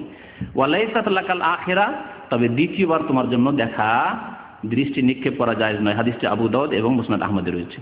পর্দার বাস্তবায়ন করতে হলে নির্জনতা থেকে বেঁচে থাকতে হবে। নির্জনতা অর্থাৎ কোনো যুবতীর সাথে আপনি নির্জনতা অবলম্বন করবেন না যার সাথে আপনার বিয়ে জায়েজ হতে পারে। নির্জনতা যে কোনো জায়গায় হোক না কেন, বাড়িতে হোক আর হাসপাতালে, বিশেষ করে হাসপাতালে আজকাল ডাক্তার সাহেবেরা বসে থাকে আর তার পাশে একা রুমে রোগী নাই, একটা নার্স বসে আছে, এই হুজ্জতে যে আমরা ডিউটিতে আছি, এইরকম ডিউটি করা জায়েজ নয়, শুনে রাখুন শরীয়তে। যেখানে শুধু ডাক্তার থাকবে, বন্ধ রুমে, দরজা বন্ধ রয়েছে, আর সেখানে একজন নার্স রয়েছে, মহিলা নার্স রয়েছে, পুরুষ নার্স দেন। পুরুষ ডাক্তারের কাছে মুসলিম দেশ, মুসলিম, তাহলে যেখানে পুরুষ নার্স দেন, মহিলা ডাক্তারের কাছে মহিলা নার্স দেন। না, এর উল্টো, লেডি ডক্টর যদি থাকে তাহলে সেখানে পুরুষ মেল নার্স দেবে, আর যদি পুরুষ ডাক্তার থাকে সেখানে দেবে মেয়ে নার্স দেবে। আল্লাহু আকবার। মুসলিম উম্মতের এই যদি অবস্থা হয় তাহলে আল্লাহ কেন লাঞ্ছিত করবে না? মুসলিম উম্মত নিজেই যদি দিনকে পালন না করতে চায়, নিজের ঘরেই যদি দিন এত শোচনীয় অবস্থায় থাকে, আজকে ইসলাম মুসলিমদের ঘরে শোচনীয় অবস্থায় রয়েছে। কথা আশা করি আমার বুঝতে পারছেন। আরে অমুসলিমদের কাছে তো তুচ্ছ হয়ে রয়েছে ইসলাম, কিন্তু মুসলিমদের কাছে ইসলাম তুচ্ছ হয়ে গেছে, পর্দা তুচ্ছ হয়ে গেছে, নামাজ তুচ্ছ হয়ে গেছে, কোনো মূল্য রাখে না এগুলি। যার কারণে আল্লাহ জলিল লাঞ্ছিত করে দিয়েছেন এই মুসলিম সমাজকে। নবী করিম সাল্লাল্লাহু আলাইহি ওয়াসাল্লাম বলেছেন, লা ইয়াখলু আন্না রাজুলুম বিইমরাহ, কোনো পুরুষ কোনো মহিলার সাথে যার সাথে বিয়ে জায়েজ রয়েছে নির্জনতা অবলম্বন করবে না।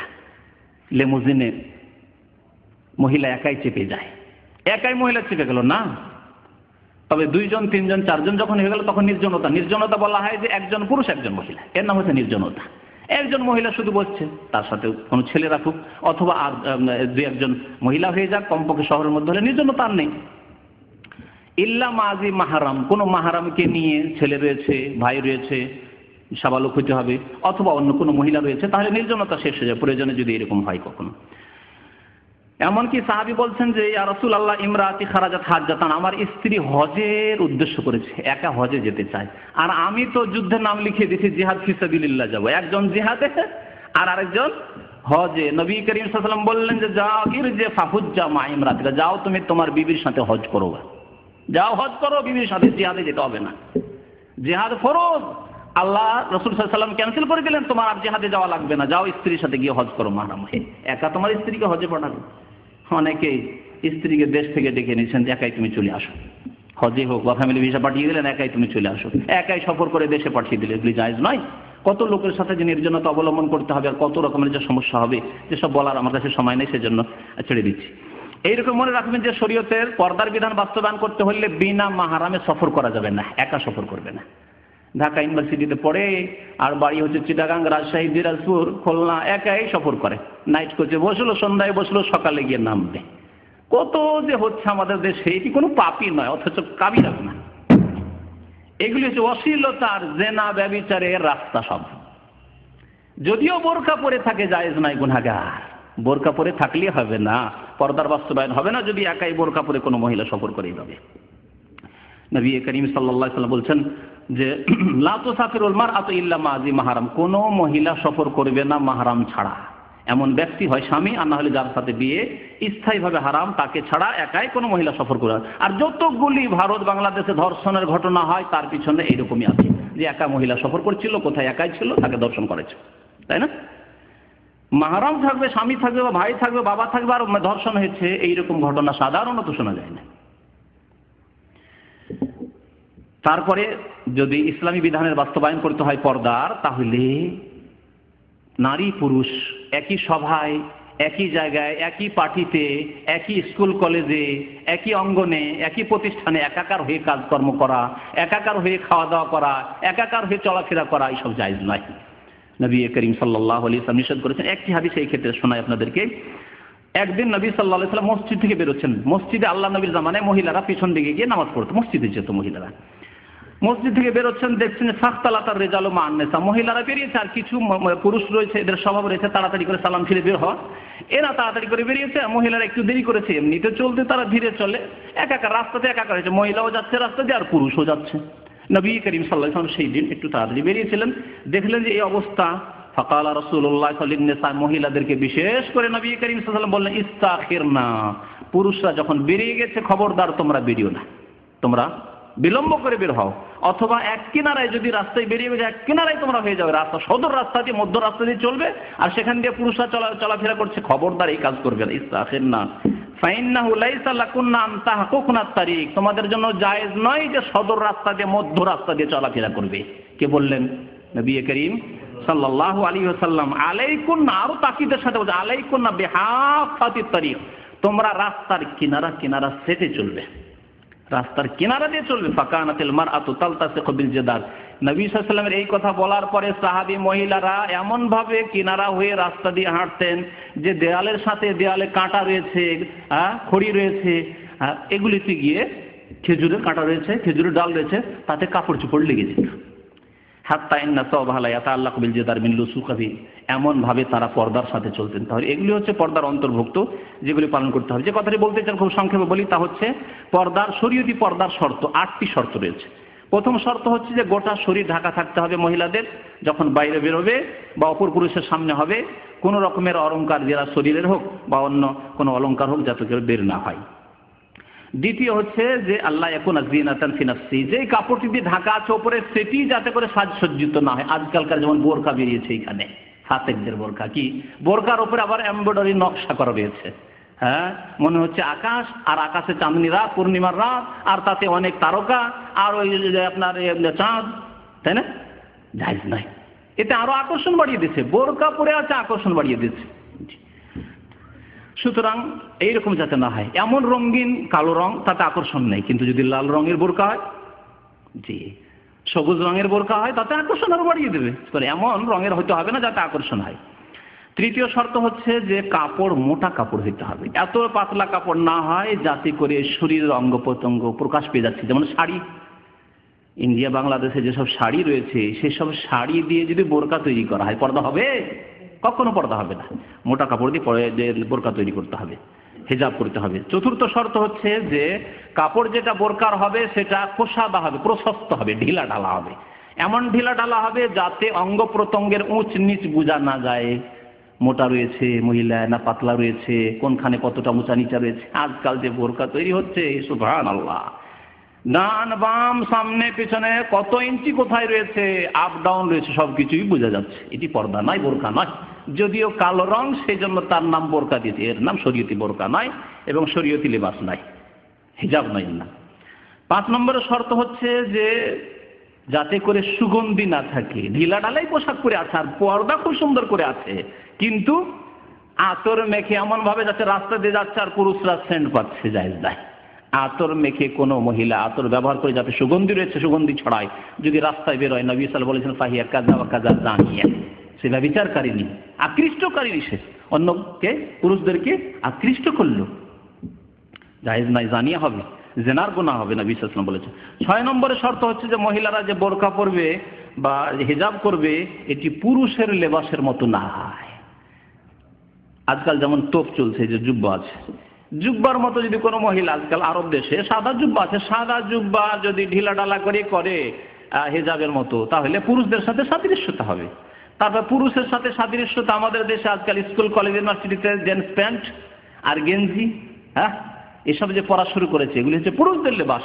এর উপরে লানত করেছেন নবী করিম সাল্লাল্লাহু আলাইহি ওয়াসাল্লাম, অভিশাপ রয়েছে। পুরুষদের লেবাস যাতে যদিও ঢিলা ঢালা হয় তবু পুরুষের লেবাস হলে জায়েজ নয়।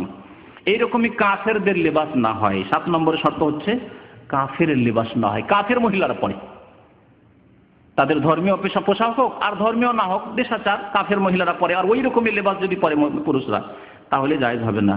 8 নম্বরের শর্ত হচ্ছে যে এমন লেবাস না হয় যেটি একেবারে প্রসিদ্ধ লেবাস, সবাই শুধু তাকাবে দেখে। তার মানে এটা যে আমাদের দেশে হয়তো শতকরা একজন বোরকা পরছে আর সবাই তাকাচ্ছে না, সেজন্য বোরকা ছেড়ে দেবে তা না।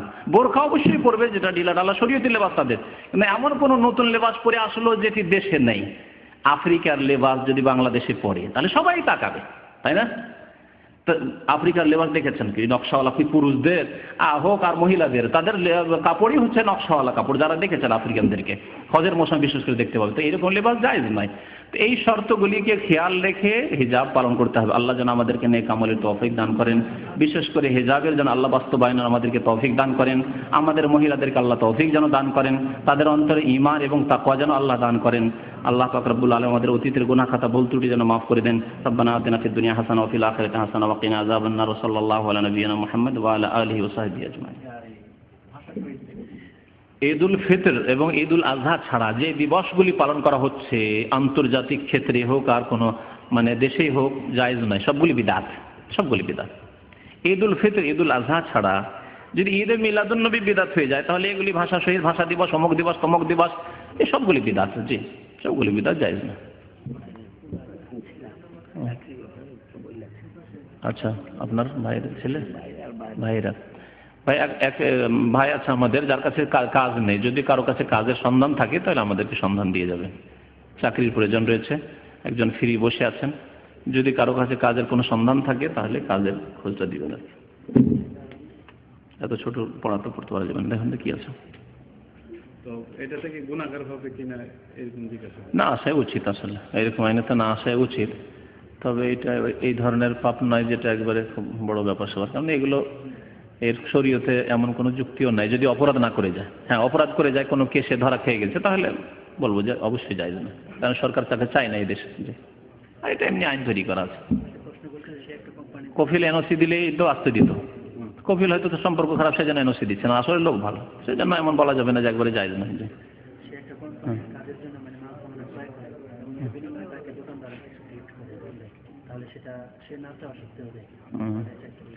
না চাওয়া সত্ত্বে তাতে জায়েজ রয়েছে, যে কোম্পানি গিফট দিচ্ছে না চাওয়া সত্ত্বে, চাই না, অথবা মালিকের খেয়ানত করে না, তো জায়েজ রয়েছে। জি।